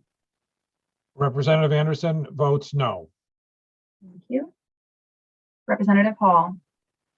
Representative Hall votes yes. Thank you. Representative Hughes. Senator Lesser. Representative Ritigliano. Ritigliano votes no. Thank you. Representative Vargas. Representative Vargas votes yes. Thank you. Representative Winkler. Representative Winkler votes yes. Thank you. Thank you, Madam Clerk. Moving on to item number 7, House Bill number 5441, an act adopting the recommendations of the task force to study the state workforce and retiring employees. This will be a JFS to the floor, LCO 3896. Can I get a motion, please? So moved. Second. Moved by Senator Kushner, second by Rep. Vargas. Thank you. And this bill will codify several recommendations made by the task force. It will establish various study and reporting requirements related to state employee retirements, retention rates, diversity, and training programs. It will create a chief diversity, equity, and inclusion officer position and an equity advisory committee. It will broaden the range of state employees who may collectively bargain by limiting the range of managerial employees who cannot do so. It will also require non-collective bargaining executive or judicial branch employees to get at least the same wages as those granted to employees covered by CBAs. It will also require each state agency to fill all open positions to levels appropriated in our fiscal years 22 and 23 budget, and adopt continuous recruitment practices to fill critical shortage positions with no approval needed from DAS or OPM. And it will repeal a law that allows non-collective bargaining state employees to be charged more for their health insurance premiums than employees covered by the CBAs. And the S language on this, as I stated earlier, is LCO 3986. And it will repeal the statute that allows the non-union state employees to be charged more for their health coverage premiums than other employees covered by CBAs. This was birthed out of the task force that we had through this committee to address these issues, and I will open the floor for any discussion at this time. Seeing none, Madam Clerk, would you please call the roll? Hold on, Madam Clerk. Representative Aurora, I do give it a moment before I ask the clerk to call. I'm going to recognize you, and I'm going to ask her to hold off on the roll call. You have the floor. Thank you. I would suggest, Madam Chair, that you give 5 seconds or 10 seconds, because, I try to reach very quickly. I also want to give everybody else a chance. As you see, I'm the only one, speaking on many of these bills. I do want participation from everyone. So I don't want to be just, I do want everybody to have a chance to get ahead of me. So I think even within the roll calls, we do spend a lot of time waiting for those who are going to call a vote, to register their vote, and they have the ability to come back later. Whereas just as we realized in one of the earlier bills, debate was cut off because it took me a second to get to my computer. So I urge you to give some extra time. That's what I've been doing, Representative Aurora. You have the floor, sir. On this bill, there is one, I just want to put it on the record that the idea that all employees should pay the same, which is section for the healthcare, section,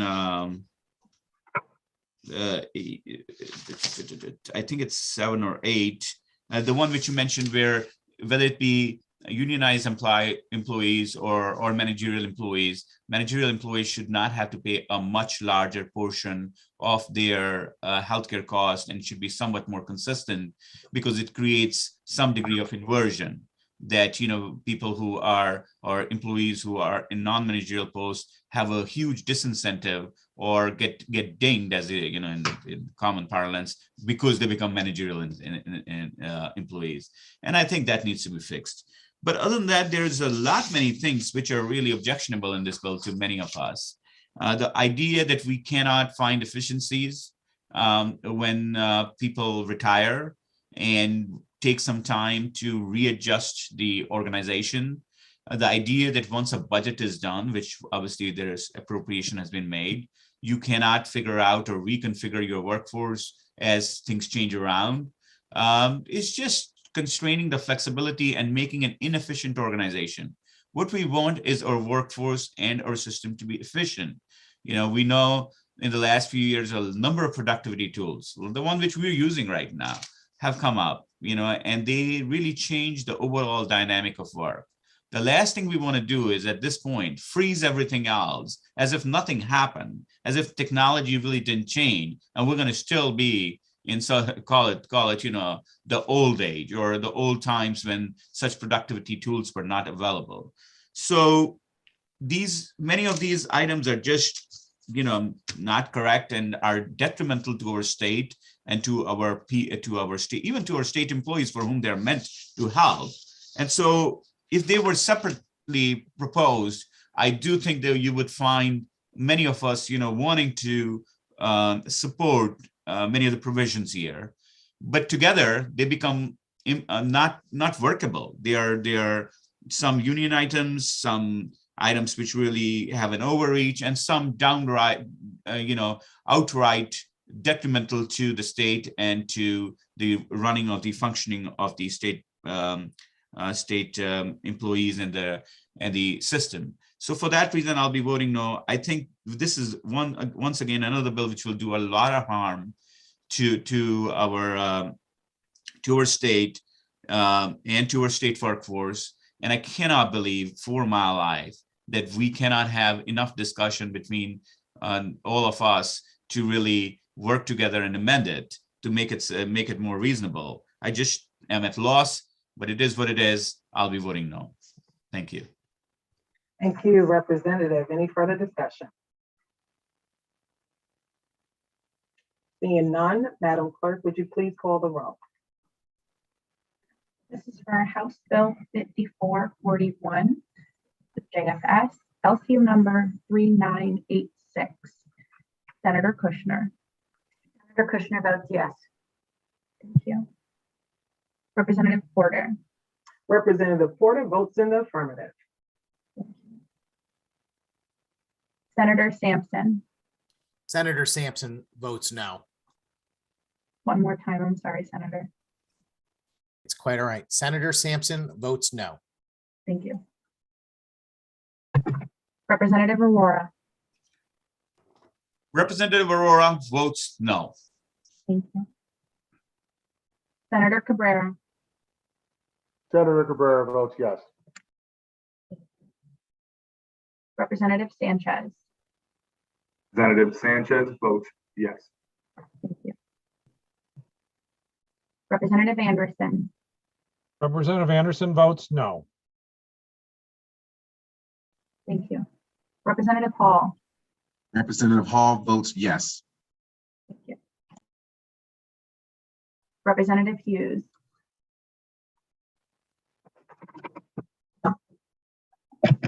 Senator Lesser.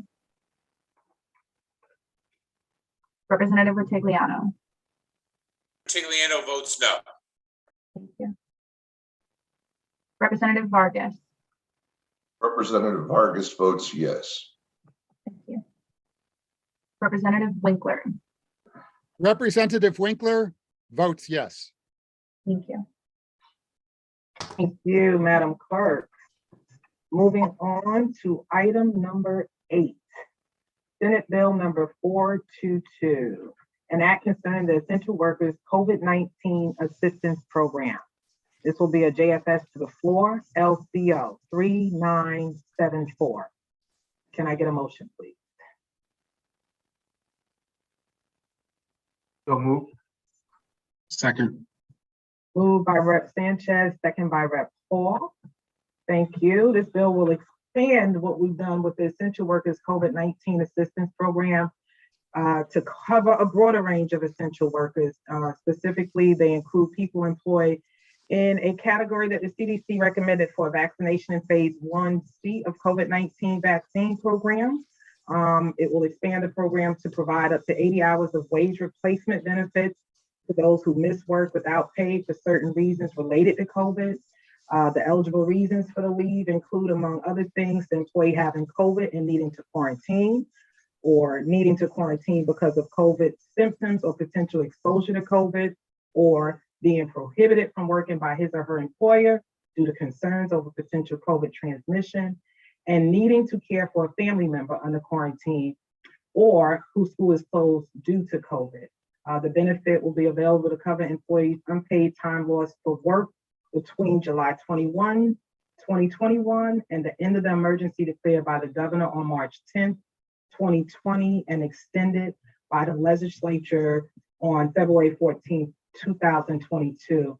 The S language redrafts the bill, among other things, define the affected employees eligible for the sick leave benefit. It expands the reasons they can receive the benefit. It clarifies that the benefit is only available for uncompensated time lost from work. And it also clarifies that employers do not have to provide the benefit. With that, I will open the floor for discussion.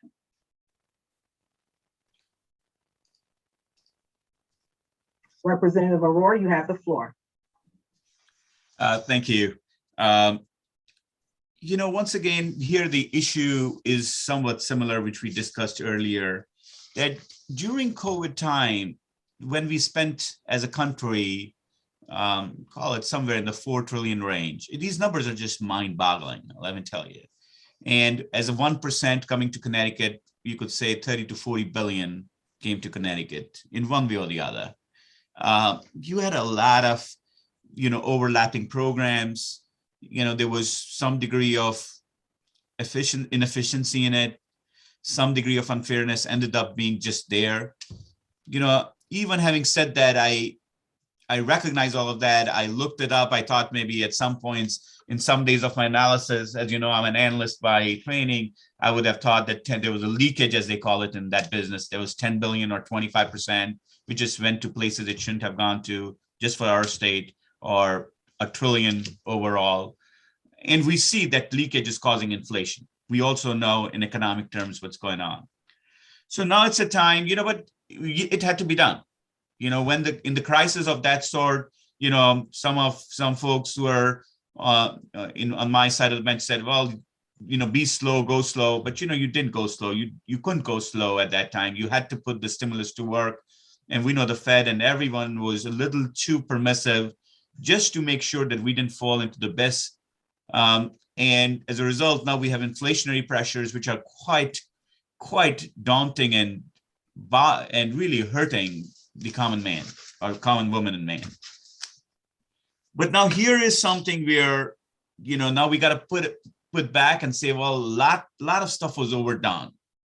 And now here is a chance to be a little bit more prudent and not really now go over and start saying, well, let's just put some more stuff in here because maybe COVID is, there were some people who may not have gotten the amount of aid which they exactly did deserve, while many did. Many did get what they deserve, and sometimes the argument was you got more to sit at home than you would to go work, and that was very common for a number of months. Let's not forget. So this program is just not written well. I think at this point we also need to understand, because COVID has become an endemic. Many businesses reached out to me and said, well, is that 20 days and then you have that paid days? Am I going to get something out of my, how is this going to work together? And I said, well, I really don't know. These are all confusing overreach programs. We don't need them. At some point, I do think COVID has become endemic. As a matter of fact, a lot of criticism goes to some of us as legislators. We hear it all the time from constituents that the assembly, that we are the last who have recognized that COVID is an endemic now. Even now we behave, when we are in the assembly, we are behaving as if, COVID is the same as it was 6 or 9 months ago. The whole world has moved on, right? People have adopted, people have understood, a lot of resources have been expended, people are prepared. And I, once again, am feeling very sad and disappointed that we are just basically not using our time judiciously. And this is an overreach. And at this point, spending more time and money on COVID is not appropriate. I think we have done a lot. As I said, $4 trillion, $40 billion for the state. Some of it was still could have been done in a better way, but now trying to go back, and it's just not possible. Some things are not doable. And so I think this is not a bill well written. That's your fault. I would like to vote no to it. Thank you, Representative. Any further discussion? Seeing none, Madam Clerk, would you please call the roll? Thank you, Madam Chair. This is for Senate Bill 422. This is the JFS LCO number 3974. Senator Kushner. Senator Kushner votes yes. Thank you. Representative Porter. Representative Porter votes in the affirmative. Thank you. Senator Sampson. Senator Sampson votes no.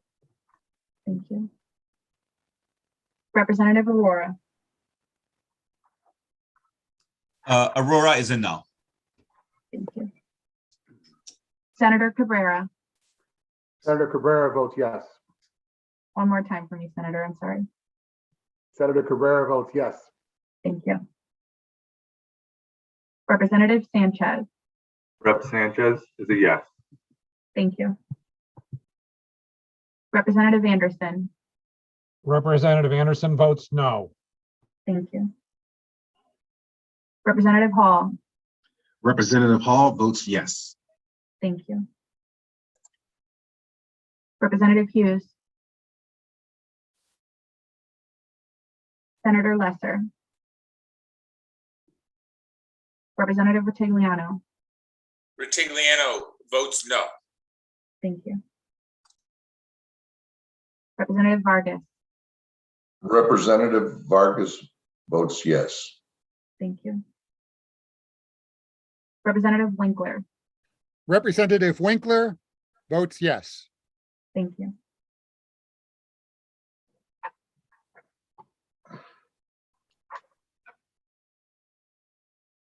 Thank you, Madam Chair. Moving on, we will move on to item number 9, House Bill number 5445. an act concerning state staffing levels. This will be a JF to the floor.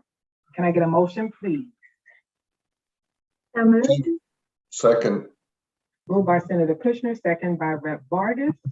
And this bill will require the commissioners in every state agency and superintendent of the technical high school system to, that's it.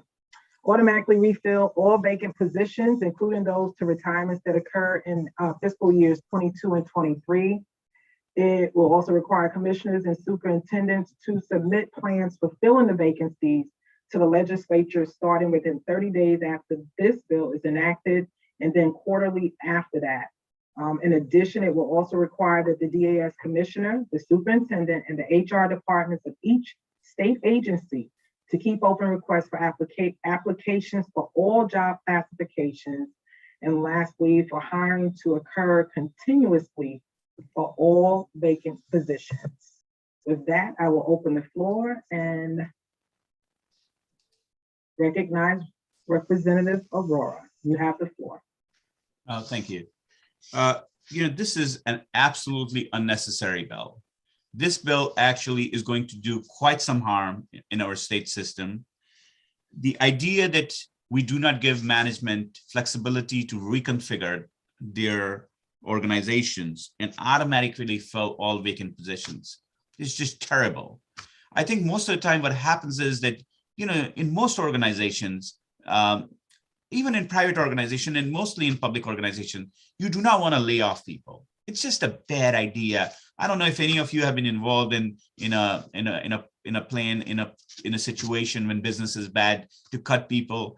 It is just so hard and so terrible.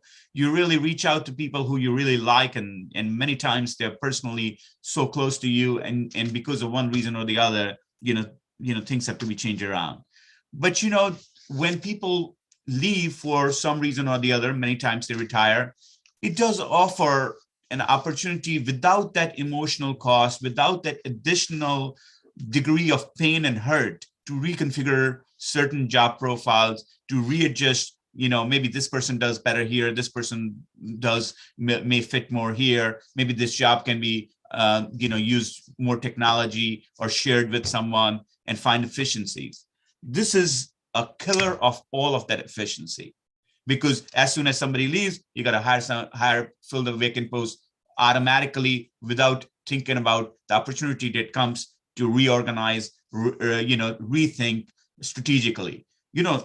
Technically people should be rethinking all the time, but as I said, labor markets possess this important human element that you really cannot think all the time and keep changes, because you're changing people's lives.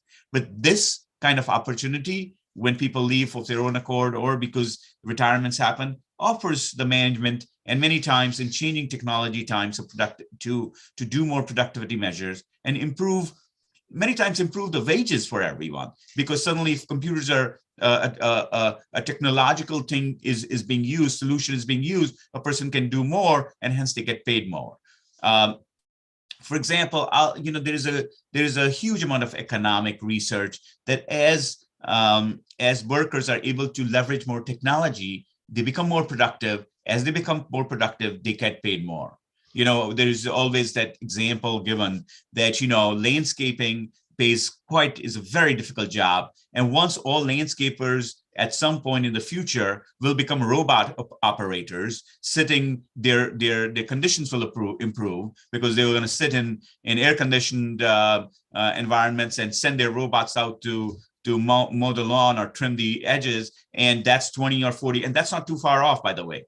In 30 years, that will happen. And then what? Instead of $15, they're going to get paid 50 or, adjusted much more per hour, because they would have to have a skill set which is different, but will also be able to mow 4 lawns at the same time. So it's going to be good for it, but that's coming. That's how it's going to evolve.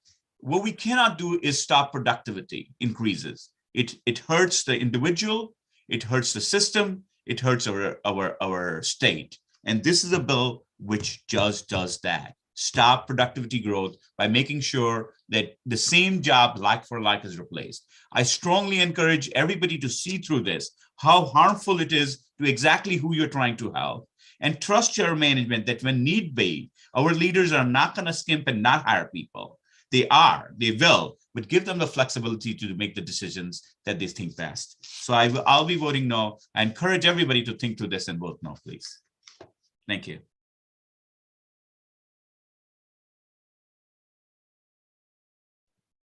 Thank you, Representative, and I will encourage everyone to vote yes on this bill. I believe that it is a good bill that will help to move this state and its efficiency forward. And with that, I would ask that the clerk please call the roll.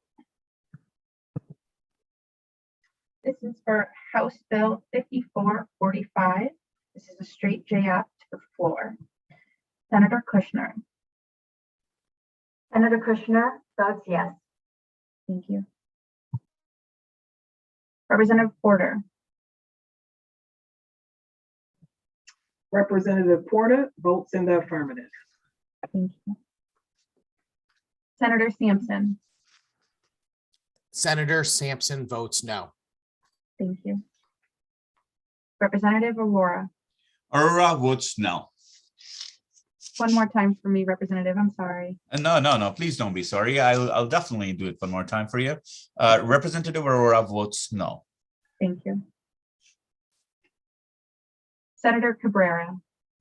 Senator Cabrera votes yes. Thank you. Representative Sanchez. Representative Sanchez votes yes. Thank you. Representative Anderson. Representative Anderson votes no. Thank you. Representative Hall. Representative Hall votes yes. Thank you. Representative Hughes. Senator Lesser. Representative Retigliano. Retigliano votes no. Representative Vargas. Representative Vargas votes yes. Thank you. Representative Winkler. Representative Winkler votes yes. Thank you. Thank you, Madam Clerk. And moving along, we will go on to item number 10, House Bill number 5439, an act concerning wage theft responsibility. This will be a JFS to the floor, LCO 3992. Can I get a motion, please? So moved.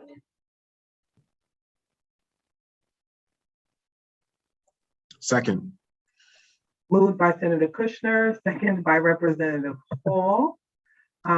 This bill will make a construction contractor liable for any wage debt resulting from a delinquent wage claim brought against one of the contractors, some contractors under the existing wage claim law. And under existing law, an employee can bring a claim against an employer for failure to pay wages or fringe benefits with possible award of twice the amount of the wages and related costs and attorney's fees. The bill makes the contractor liable for subcontract the wages if the employee or the employee's designee has filed a civil wage action under the existing wage claim law. The bill does not apply to prevailing wage contracts. With that, I will open the floor to discussion.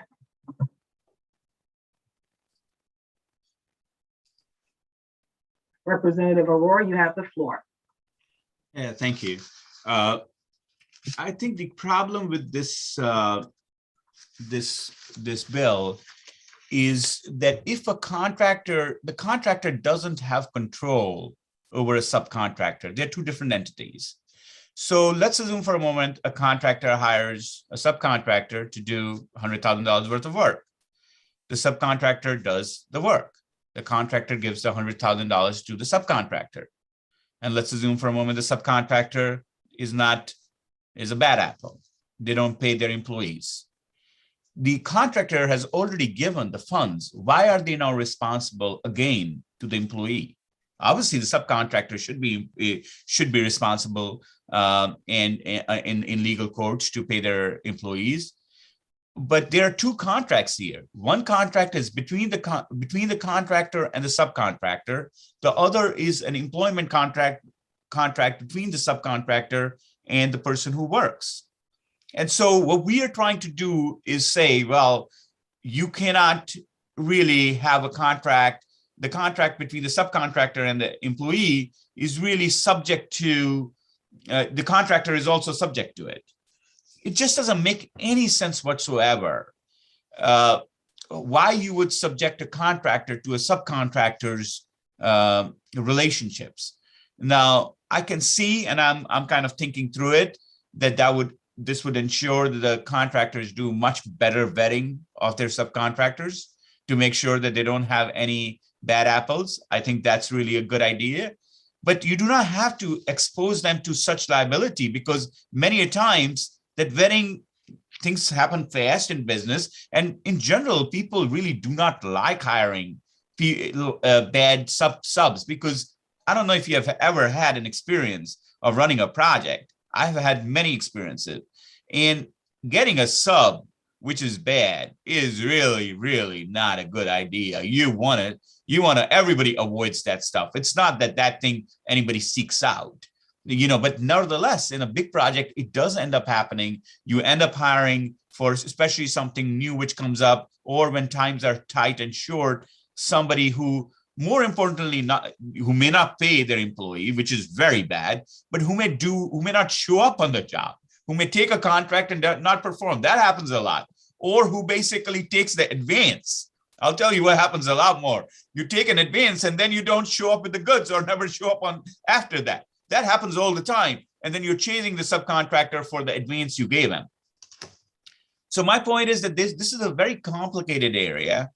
I am not at all disagreeing that, there are bad guys who do not pay their employees after they have done their work. It's just sad that people do that. I think we have existing law and existing remedies on the books. I think putting more remedies is not going to take out the bad guys.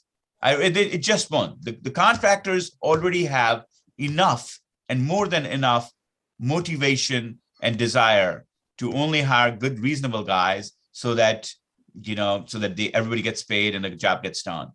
But bad stuff happens in this world, in the real world, and we do have a system of judiciary as well as legal redress, which takes care of it. By making more laws to make it more difficult, it just does not help. It doesn't really, help a bad guy become good.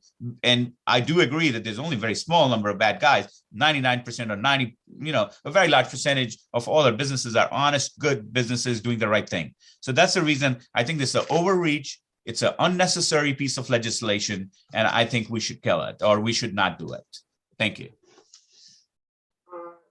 Senator Kushner, you have the floor, ma'am. Thank you, Madam Chair. I really appreciate the fact that this bill has come forward this year. I think we know from the tradespeople in our districts that they struggle with this, with contractors and subcontractors who don't live up to the requirements of our state or of the contracts. And there have been trouble getting enforcement. I think that has been a problem in the past. To no one's fault, but we haven't funded enough positions, for instance, in DOL, to really be able to adjudicate all of the problems. And it is a lengthy process. I think what I really appreciate about this bill is that we've talked to the folks who do this work on a daily basis. We know that there are contractors who really do work above board in every way. There are lots of good contractors in our state, and they work well with the organizations that represent the workers. They really have good relationships, and they work together to make sure they're addressing these issues. However, they're often underbid by contractors who use subcontractors that aren't really adhering to our laws, and therefore repeatedly come in with a lower bid and get jobs that they shouldn't be allowed to perform. I like this bill in particular because a lot of work went into this bill in our neighboring state of New York, where there was leadership there to make sure that we were addressing these issues. The bill passed in New York and now it's law in New York. So it gives me confidence that if they can do it in New York, we certainly can do it here in Connecticut. So I'm very pleased that we're taking up this bill this year, and I hope that everyone will support it and it will move forward to protect the men and women who work in construction trades in our state. Thanks so much. Thank you, Senator. Senator Sampson, you have the floor, sir. Thank you very much, Madam Chairman. Just a question. I'm reading the definitions for contractor and owner, and I'm just curious whether or not an individual homeowner or someone rather who's in the process of building a home who might take on the task as a general contractor themselves, even though that's not their industry. I work in real estate. I've run into this quite a few times where I've had folks who buy a building lot and they become a general contractor and deal with a lot of subcontractors themselves. I'm just curious, reading these distinctions between owner and contractor, could a homeowner acting as a general contractor end up being tied to this bill if they hire subcontractors, pay them in full, and then they do not pay their employees? Could that result in liability? Or I think there's already a lien process that this does not replace. And to Representative Aurora's point, I think there's already a mechanism to solve these problems in the law. And we ought to be focused on making sure that the mechanism that does exist is able to be followed as much as possible. But anyway, see if you can answer that question for me. I'd appreciate it. Yes, Senator Sampson, thank you for the question. If you look lines 13 through I think 18, it does say where you're reading what owner means. Any person. So if it is a person that has bought property, home, whatever, and they act as a general contractor and they hire subcontractors, then they are going to be subjected to this law, is my understanding. Understood. Yeah, that's a concern of mine because I know very well that somebody who's experienced in the industry obviously is going to try and protect themselves as well as possible to make sure that their subcontractors don't leave them responsible for something. But I also don't want to prohibit citizens from engaging in this type of activity because of the fear of potential liability for no fault of their own. So anyway, I'm going to continue to listen to the debate. Thank you. Thank you, Senator. Any further questions? Yes, Representative Aurora for the second time. Yeah, I as I was listening to comments, I also think this is anti-competitive in some ways, right? Because we heard people are saying, well, there's other people bidding low, let's get them out. Because one of the things that will happen is that people will only deal with people they know, right? Because I'm worried if I don't know you, you haven't worked with me, I'm not going to work with you. But because what if you turn out to be, one of those, let me not use let me use a proper word, unreasonable bad guy, who doesn't pay their employees, so I'm only going to work with, established people. So what if you pay 4% more or 9% more, and work for higher margins? If you are a beginner and you're going to work on low margins and you're a good beginner, that is, you're a conscientious business guy, and you're not going to not pay your, your employees, but you're not going to get that opportunity. So this is a law which restricts competition. And as I heard, I thought this is just terrible. It's terrible because, I always believe that bringing more people in and more competition and having more, newcomers to a business always keeps the old guys in or the establishment in check. And that's the important way our world works, our system works. And this is just basically, by its own definition, really anti-competitive. And I do understand that sometimes, there are contractors who take advantage of this and bid low. All of that does happen. I agree. But, what should reform is that, our bidding laws should take into account or figure out a process that you always shouldn't give to the lowest contract. Many private businesses do that.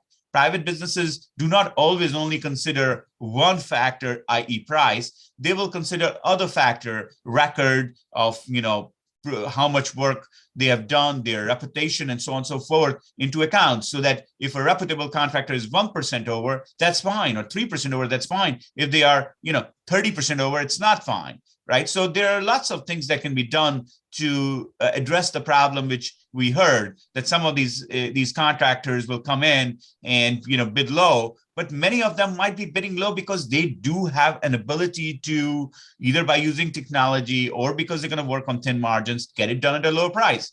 This bill, boom, takes out the competition. Anti-competitive bill really just does not solve any problem, creates more than it solves. The problem will still stay, bad guys will still be bad guys, and just writing a new bill doesn't really change anything. So once again, I think very terrible bill. We should vote against it and let the current processes which are in place and maybe even reinforce them. Thank you. Senator Kushner, you have the floor, madam.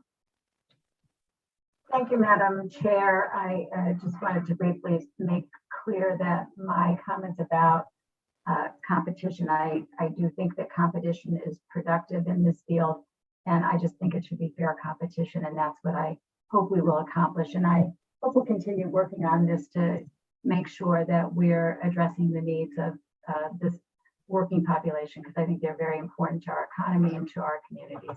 Thanks so much, Madam Chair, for allowing me the second time to speak. You're welcome. Thank you, Senator Kushner. Seeing no hands, I would ask Madam Clerk to please call the roll. This is for House Bill 5439, JFS, LCO number 3992. Senator Kushner. Senator Kushner votes yes. Thank you. Representative Porter. Representative Porter votes in the affirmative. Thank you. You're welcome. Senator Sampson. Senator Sampson votes no. Thank you. Representative Aurora. Representative Aurora votes no. Thank you. Senator Cabrera. Representative Sanchez. Representative Sanchez votes yes. Thank you. Representative Anderson. Representative Anderson votes no. Thank you. Representative Hall. Representative Hall votes yes. Representative Hughes. Senator Lesser. Representative Rutigliano. Rutigliano votes no. Thank you. Representative Vargas. Representative Vargas votes yes. Thank you. Representative Winkler. Representative Winkler votes yes. Thank you.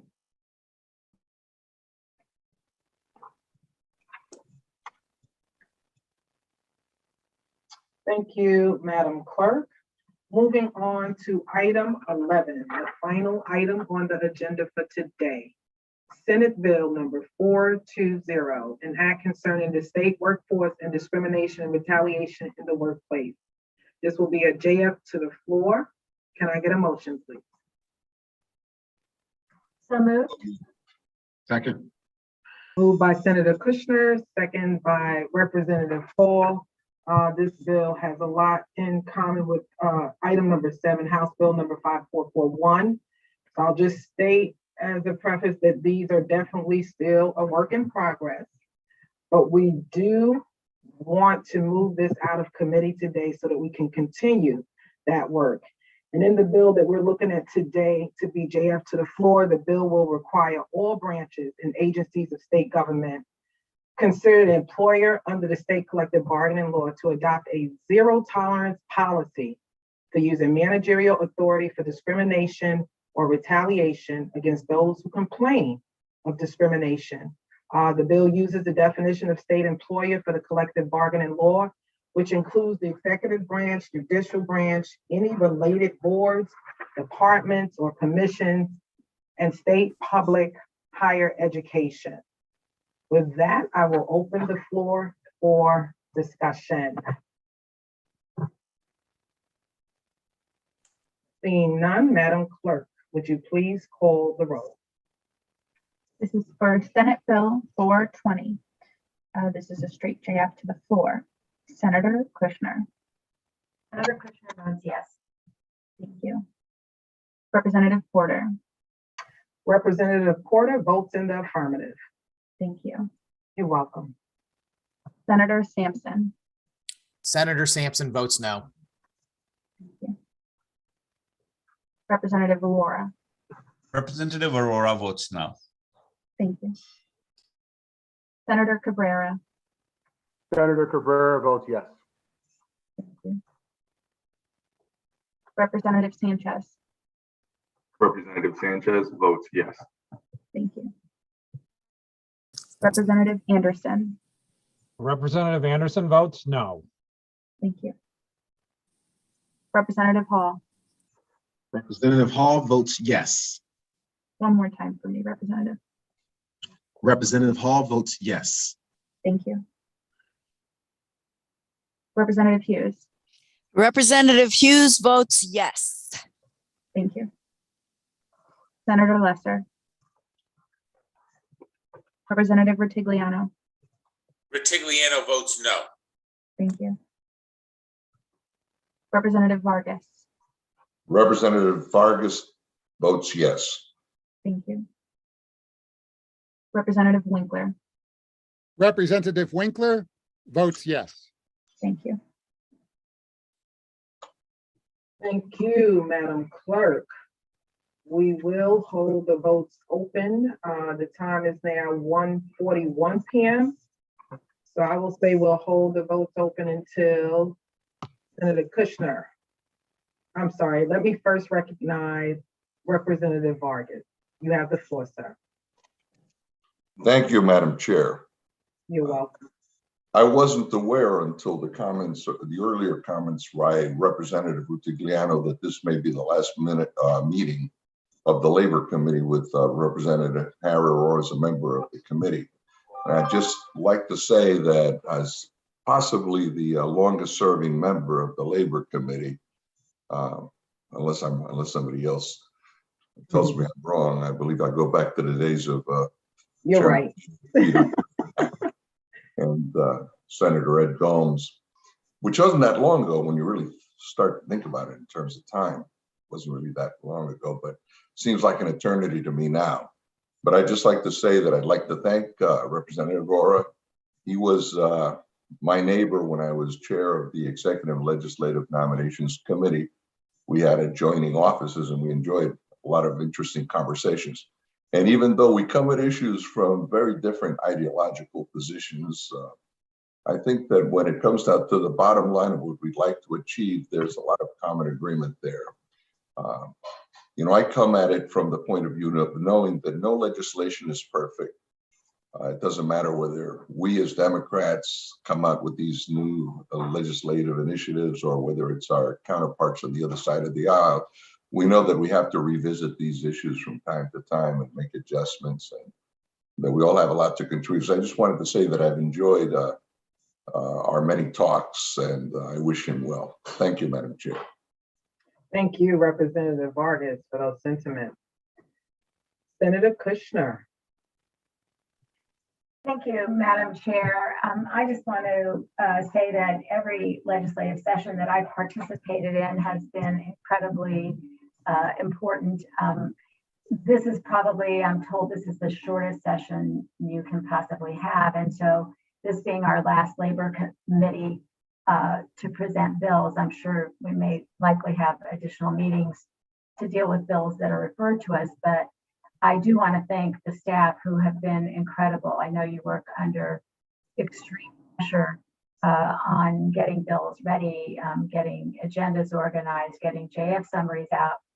The amount of work that goes on behind the scenes is incredible, and we really appreciate it. We have been honored to have a new addition to the team in Heather Reeves, who is our LCO. And Heather, you did an amazing job for being the first year on the job, always available, always ready to help. Just can't tell you how much we appreciate the quick learning curve you went through. You know, we're fortunate to have with us Lee Hansen and John Moran, who have been with our team for a while, and we rely on them so thoroughly to catch problems and to find solutions. And this year, as you have in past years, you've been so important to the process. And finally, Taylor Hyde and Zoe Gluck, who jumped on at an incredibly tense and difficult time, just have been wonderful to work with you all. You've done a great job and kept us moving along. So, you know, I normally we may not talk about each and every person in these settings, but in this case, it just felt like each and every person that's been part of the team has been really important to getting the work done. And so I know I speak for Chair Porter and myself, want to thank you tremendously. And then to all the members of the committee who, this is a lot of work. You all take a lot of time out of your day. Our debates have been rigorous, but I hope the outcome will really benefit all of the people, the working families of Connecticut. And I think it will. I think we have shown that in the past, and I think we'll show it again this year. So I really want to say how much I appreciate everybody's participation, and I'm very honored to be part of this committee. So thank you, Madam Chair, for the opportunity to thank everyone on our committee for their participation and their role in getting the work done. You're very welcome, Senator Kushner. And I'd like to extend a heartfelt and sincere thank you to our phenomenal team and the additional players that you mentioned who stepped up during our season of challenge to ensure that our labor committee stayed on track. And, you know, that salute or those salutes go to Zoe Gluck, phenomenal. Oh my gosh, she has to be. She chairs Judish. Taylor Hyde, who stepped up. You know, Janine Phillips, who is not with us today. I do want to acknowledge that she also played a role in helping to keep this committee on track and run as smoothly as possible. Our new CEC, or should I say my new CEC, filling in for our clerk / CEC, Devin, Kyle Fishbein. I want to shout him out. He's doing a phenomenal job. Our HDO and SDO policy folks, Taylor Thorpe and Ryan Hughes. I don't know where we'd be without you. We can always use extra eyes, ears, and hands, and you guys have been all of that and then some. So really do thank you for those efforts. LCO, you know, we shouted out Heather Reeves.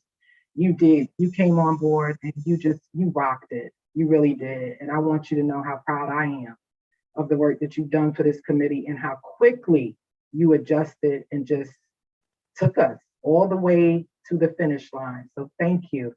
And our veterans, I don't know where we'd be without you two. Lee Hansen and John Moran. I mean, like, I think the senator said it best. You guys really, you come through. And all of you have been available Monday through Sunday, from sun up to sundown. I think that goes a long way. I commend you for your commitment and dedication. And then just a special thank you to our labor committee members, all of our committee members. I think all of the members on this committee make it interesting and challenging. And I believe that iron sharpens iron. And that is a lot of what people see on this committee when we get into debates. And it does get heated sometimes. There's a lot of passion, but I just want people to know that it's all cloaked in love, because I believe love covers it all. So I love all of you and I love working with you. And you know what, Representative Aurora? I wish you all the best in your future endeavors. You have made this a very interesting, and I know we don't always see eye to eye, but I hope you know that love covers it all. And then the last thing I'll say is I just want to thank the public for which we serve, for your commitment and contributions to the legislative process before us. We couldn't do it without you. So thank you all. And I will also take the time to give our ranking members the opportunity to have some final words, starting with Senator Sampson. I'm sorry. Thank you, Madam Chairman. I don't really have any comments. I just, I hope I'm participating in all that love that covers all too. Oh, yes, you are. Every single member. I have left no one out. Yeah, I'm just get teasing. I get enjoy teased all this the committee time. thoroughly. You love everybody. I do. Yes, I understand that as was pointed out by Representative Vargas earlier, I think that we all do want to see what's best for the future of our state and our country. And, you know, the battles we have over policy in this committee and others are really just, you know, different perspective on how to get there. And so I appreciate that very much. And I enjoy this committee thoroughly. And boy, has it been entertaining this year. Let me tell you, I'm gonna miss this committee. I can't believe I'm saying that. I know what you mean. Thank you, Senator Sampson. Representative Aurora, you have the floor, sir, for what may be the final time. So Thank you, Madam Chair. Listen, if you remember 2 years ago, when I came on the committee, I reached out to you saying, listen, let's just get together for lunch and, talk about things. There was a snowstorm. We never did that. And, it's always my objective to really contribute the best I can with the best judgment I have and grow from working with different folks with different experiences. I personally, as was mentioned, this is going to be my last Labor Committee meeting. Maybe we do get another referral, but barring that, I have now served for 2 years on this committee, and tell the truth, it's been just really very rewarding experience to see the other point of view, where as I've disagreed pretty much with everything. And I do think that there was a lot of stuff I wanted to do, which I couldn't get done. I really came in this committee with some very strong ambition to make some changes in the way some of the things worked. But you tried. Some things don't work out. Some you try, things work out. That's how it is. But nevertheless, I have grown as a person. I've grown as a person working with all of you. I have learned other side. I have kind of thought a lot. I've had a lot of sleepless nights thinking, am I wrong? I take my job very seriously. And that's why, I've decided to take my goods and my services to some places where maybe I'll be more useful, because none of my ideas have been taken here. But, at the same time, as I said, I thoroughly enjoyed it. And Representative Porter, one thing which you and I both agree, and I think when I stepped into your office for the first time, we shared that moment, is our faith in love and in the importance of kindness and the power above. Disagreements over policy, just like my colleague mentioned, are there. There's a strong sense of commitment to rationale and to good policy on everyone's side. We may come up with different things, but that's at the level of our work, our professional work. And what we saw, me getting upset or angry, or hopefully not angry, upset, and disappointed, was a professional disappointment. It was not a personal disappointment with anyone. It was a professional disappointment. It was an ability to we have to use sometimes we use those kind of words and those tones to convey the strength of our opinion and how strongly we believe that something should be done in a different way. But having said all of that, I really have grown as a person, have enjoyed meeting and knowing each one of you, especially you, Rep. Porter, with the amount of this disagreement we've had.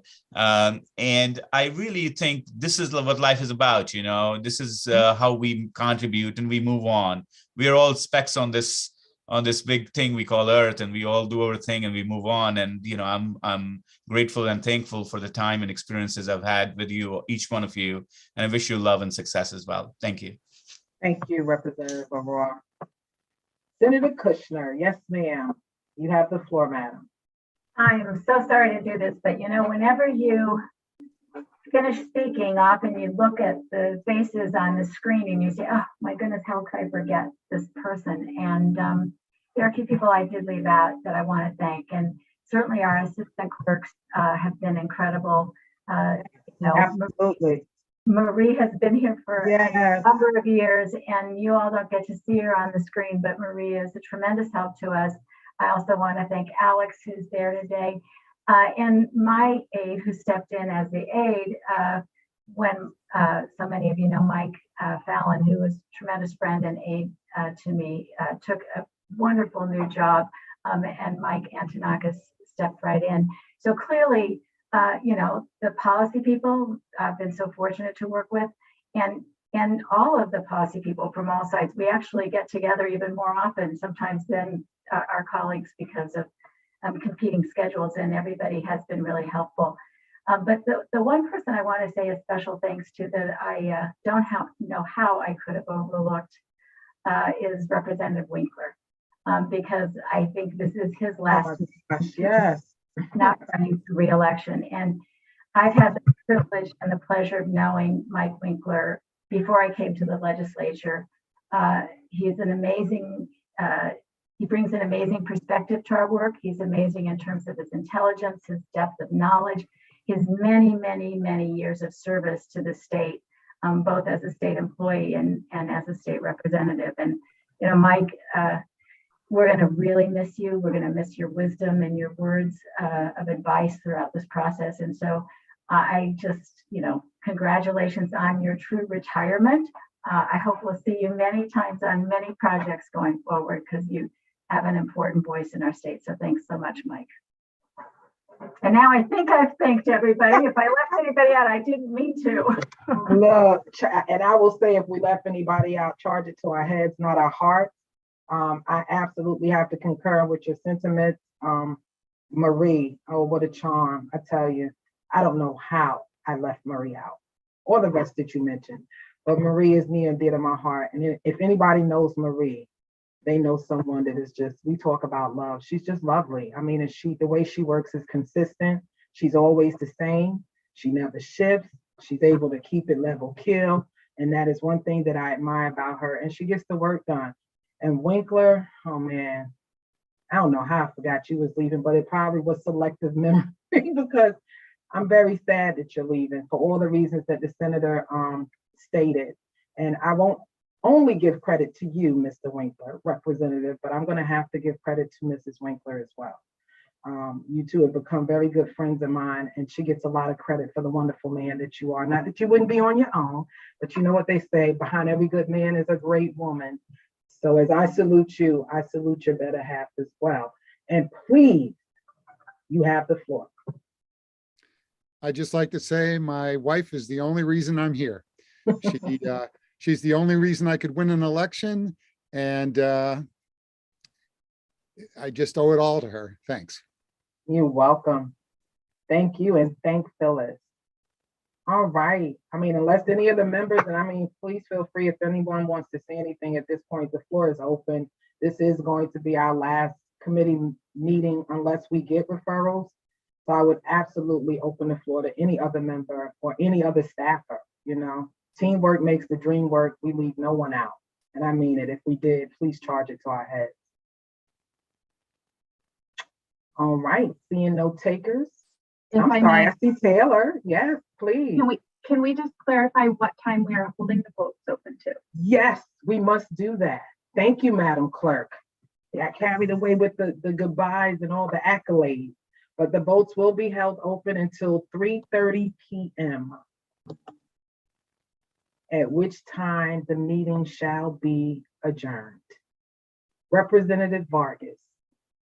Thank you, Madam Chair. Well, today's the day when I'm finding out that all these wonderful people are leaving our committee. So I wasn't aware that this might be Representative Winkler's last meeting also. So I just wanted to say he and I go way back to the days of AFT Connecticut. And I can't think of a sharper mind in terms of these issues that we deal with here at the Labor Committee, and a commitment to the working families of Connecticut, to the well-being of everyone. It's been a real pleasure to serve with him, not only in this committee, but, you know, throughout the whole legislative process, you know, at the hall of the House and wherever we've crossed paths, at the picket line, labor rallies. Mike is always there. So he's I consider him a comrade in arms, a comrade in the trenches, and like a lot of us, not just a political leader, but also an activist who's been out there in the trenches trying to make sure that we have skin in the game, that it's not just a philosophical exercise, but that we really live it day to day. So thank you, Mike. Thank you, Representative Vargas. Senator Sampson, you have the floor, sir. Thank you, Madam Chairman. I was just standing in line to vote. But if you're still doing accolades, I'll be glad to wait my turn. Well, Senator Lester did raise his hand, so if you don't mind, I will call on him and come right back to you, Senator. Senator Lester. Thank you, Madam Chair. And I also need to vote, but I was raising my hand just to echo the chorus of accolades for Mike Winkler, who has been just a wonderful colleague. And I couldn't help but nod along when he said that he's only here because of his wife, Phyllis. I was thinking the same thing. I'm only here because of Phyllis. And whenever I would go door to door in my district when I was first running for the state Senate, Phyllis had called ahead, and I'm grateful for her friendship and her support, and also lending us Mike, here in and here out. But the two of them have been just wonderful friends and colleagues and collaborators. And I also just want to thank the chairs, Representative Porter and Senator Kushner. You've been wonderful chairs. I know that the Labor Committee is sometimes a fraught place where there are often sharp disagreements, but you've both been good friends of mine and wonderful people to work with this year, and I'm really impressed by all you've gotten done. So thank you for everything, and we're going to miss you, Mike. I'll come and hopefully you'll have us over to visit in Vernon soon. Thank you, Senator Lester. And with that being said, Madam Clerk, I will turn this back over to you and thank those that are waiting to vote for their patience, and have at it. Thank you, Madam Chair. You're welcome. All right, gentlemen. I think we'll just go through item numbers, and we'll go through it that way. So item number 1, House Bill 5248, an act concerning collateral consequences of criminal convictions and occupational licensing. This is a straight JF, and I am missing Representative Sanchez, if you're still on.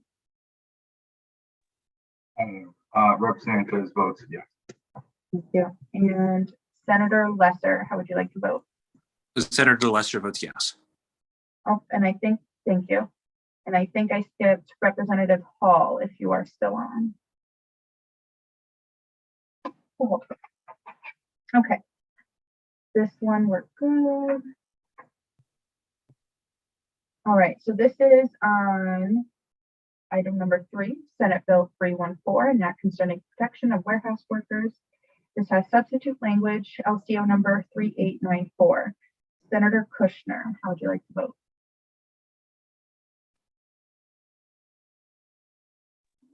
I'm sorry, that's okay. Item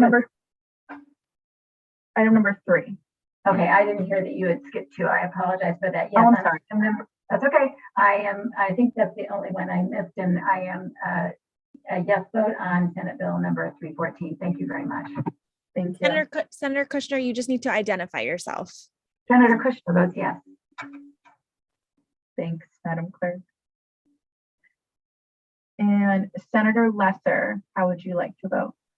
I would like to vote with Senator Kushner. Senator Lesser votes aye. Thank you. And I'm sorry, Senator Sampson, I skipped you on that one as well. Senator Sampson votes no on item number 3. Thank you. Representative Sanchez. Rep. Sanchez votes yes. Thank you. All right, I'm moving on to item number 4.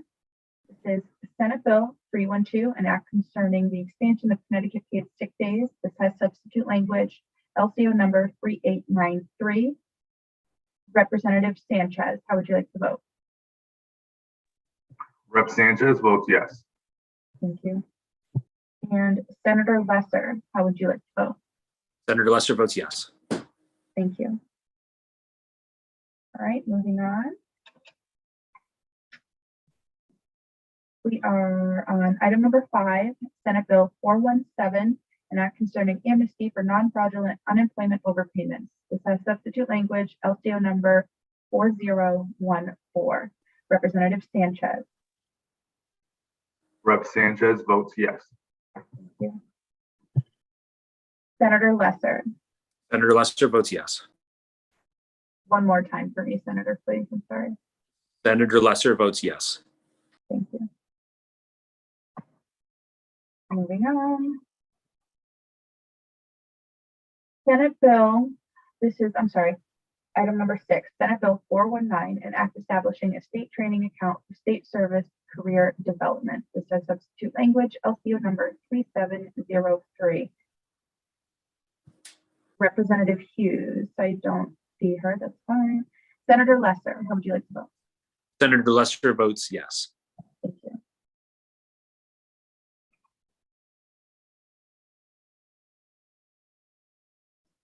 This is item number 7, House Bill 5441. This also has substitute language, LCO number 3986. Senator Lesser. Senator Lesser votes aye. Thank you. Taylor, am I all set? Sorry.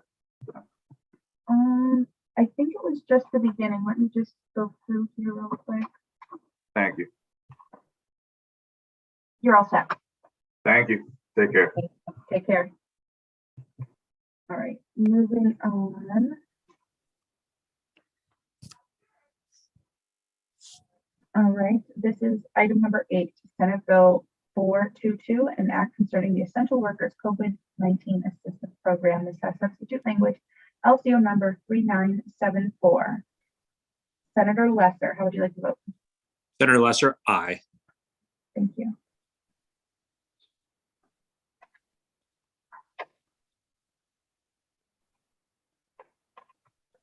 Ooh, that's there.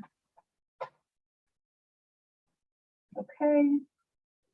Moving on to item number 9, House Bill 5445, an act concerning state staffing levels. This is a straight JF to the floor. Senator Lesser. Senator Lesser, aye. Thank you.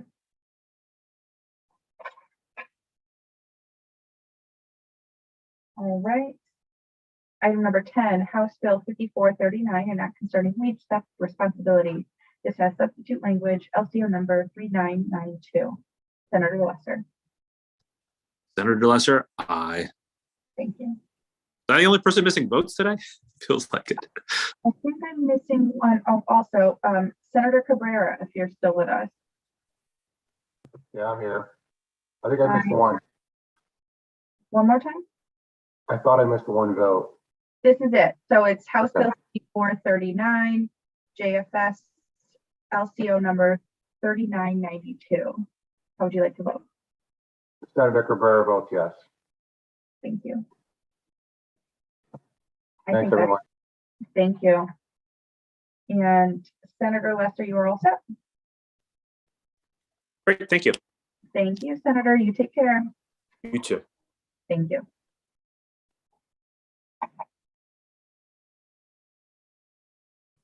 I missed the first one, Taylor. Yeah. If I'm not mistaken, yeah.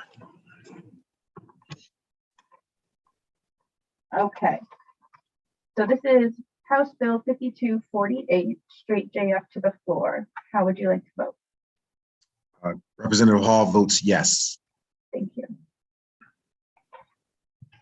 And I think you are all set. Thank you, Rep. Poole. Take care, guys. Have a good rest of the afternoon. You too. You too.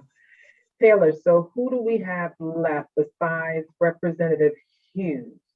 That's it. Just Let me Rep. Hughes? triple check, but that I believe is it for us. Thank you. Yeah, no problem. Yeah, just Rep. Hughes. Okay, and I did let her know that the votes are open till 3:30. Excellent. All right, thank you so much. No problem. You take care. All right, you too. Thanks. Bye-bye. Bye-bye.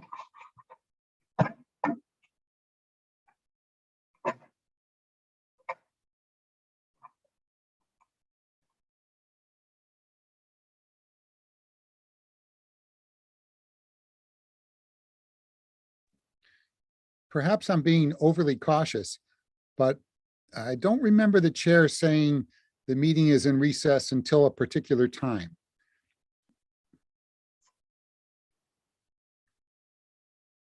Zoe, are you there?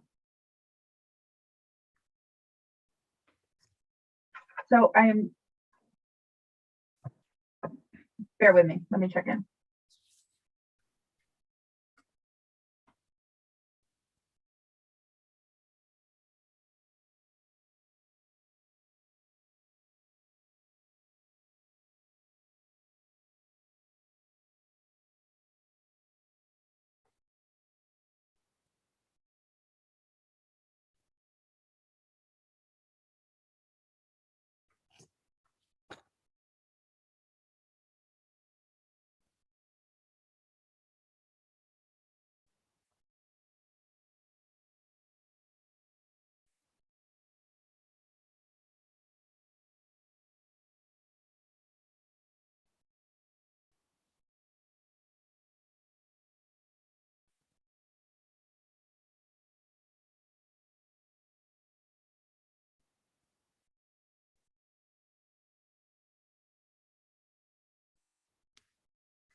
Rep Winkler, I Yep. think we're okay. No problem. Thanks. Thank you for being cautious. Thanks. No problem. Take care. You bet. Bye-bye. Bye.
Hello, Madam Clerk. Hello, Madam Chair. So we are in recess until 3:30 p.m., at which time the meeting will be adjourned for the purposes of leaving the votes open for Representative Hughes. I do believe she's the last one to vote. Is that correct? You are correct. All right. So recess till 3:30, at which time we shall adjourn. And thank you so much. Thank you, Madam Chair. Take care. You too. Bye-bye.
Hey, Representative.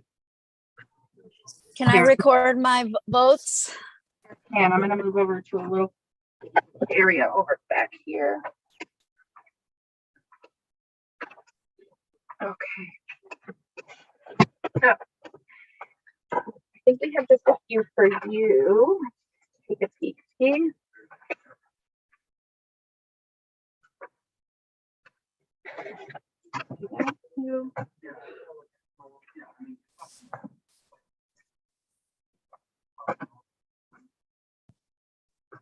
All right, so I am going to start with item number 6, Senate Bill 419. Do you want me to announce the titles as I go along? No, I've got them right here. So Senate Bill 419, this has substitute language, LCO number 3703. How would you like to vote? Rep. Hughes votes yes. Thank you. And so now this is item number 7, House Bill 5441. This also has substitute language, LCO number 3986. How would you like to vote? Rep. Hughes votes yes. Thank you.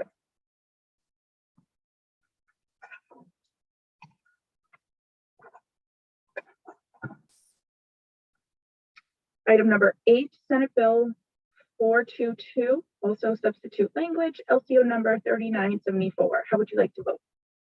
Rep. Hughes votes yes. Thank you. The next item, item number 9, House Bill 5445. This is a straight JF to the floor. How would you like to vote? Rep. Hughes votes yes. Thank you.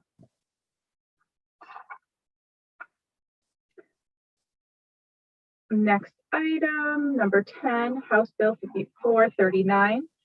This has substitute language, LCO number 3992. How would you like to vote? Rep. Hughes votes yes. Thank you.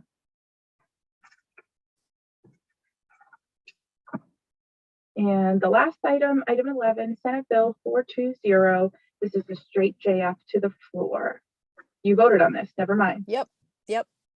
We are good then. All righty. Thank you. Thank you so much. You take care. All right. Bye-bye.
Hi, Senator. I'm so sorry about that. Killing me, Madam Clerk. I'll- I'm sorry. I don't know how I missed that. Maybe a paperclip issue. I don't know. I'm sorry. So this is just the last item on the agenda, Senate Bill 420. It's a straight J off to the floor. How would you like to vote? And I'm sorry, what's the name of the bill? the title, an act concerning the state workforce and discrimination and retaliation in the workplace. Senator Lesser votes in the affirmative. Thank you so much. No problem. Glad to get it done. Thank you. Thank you. Take care.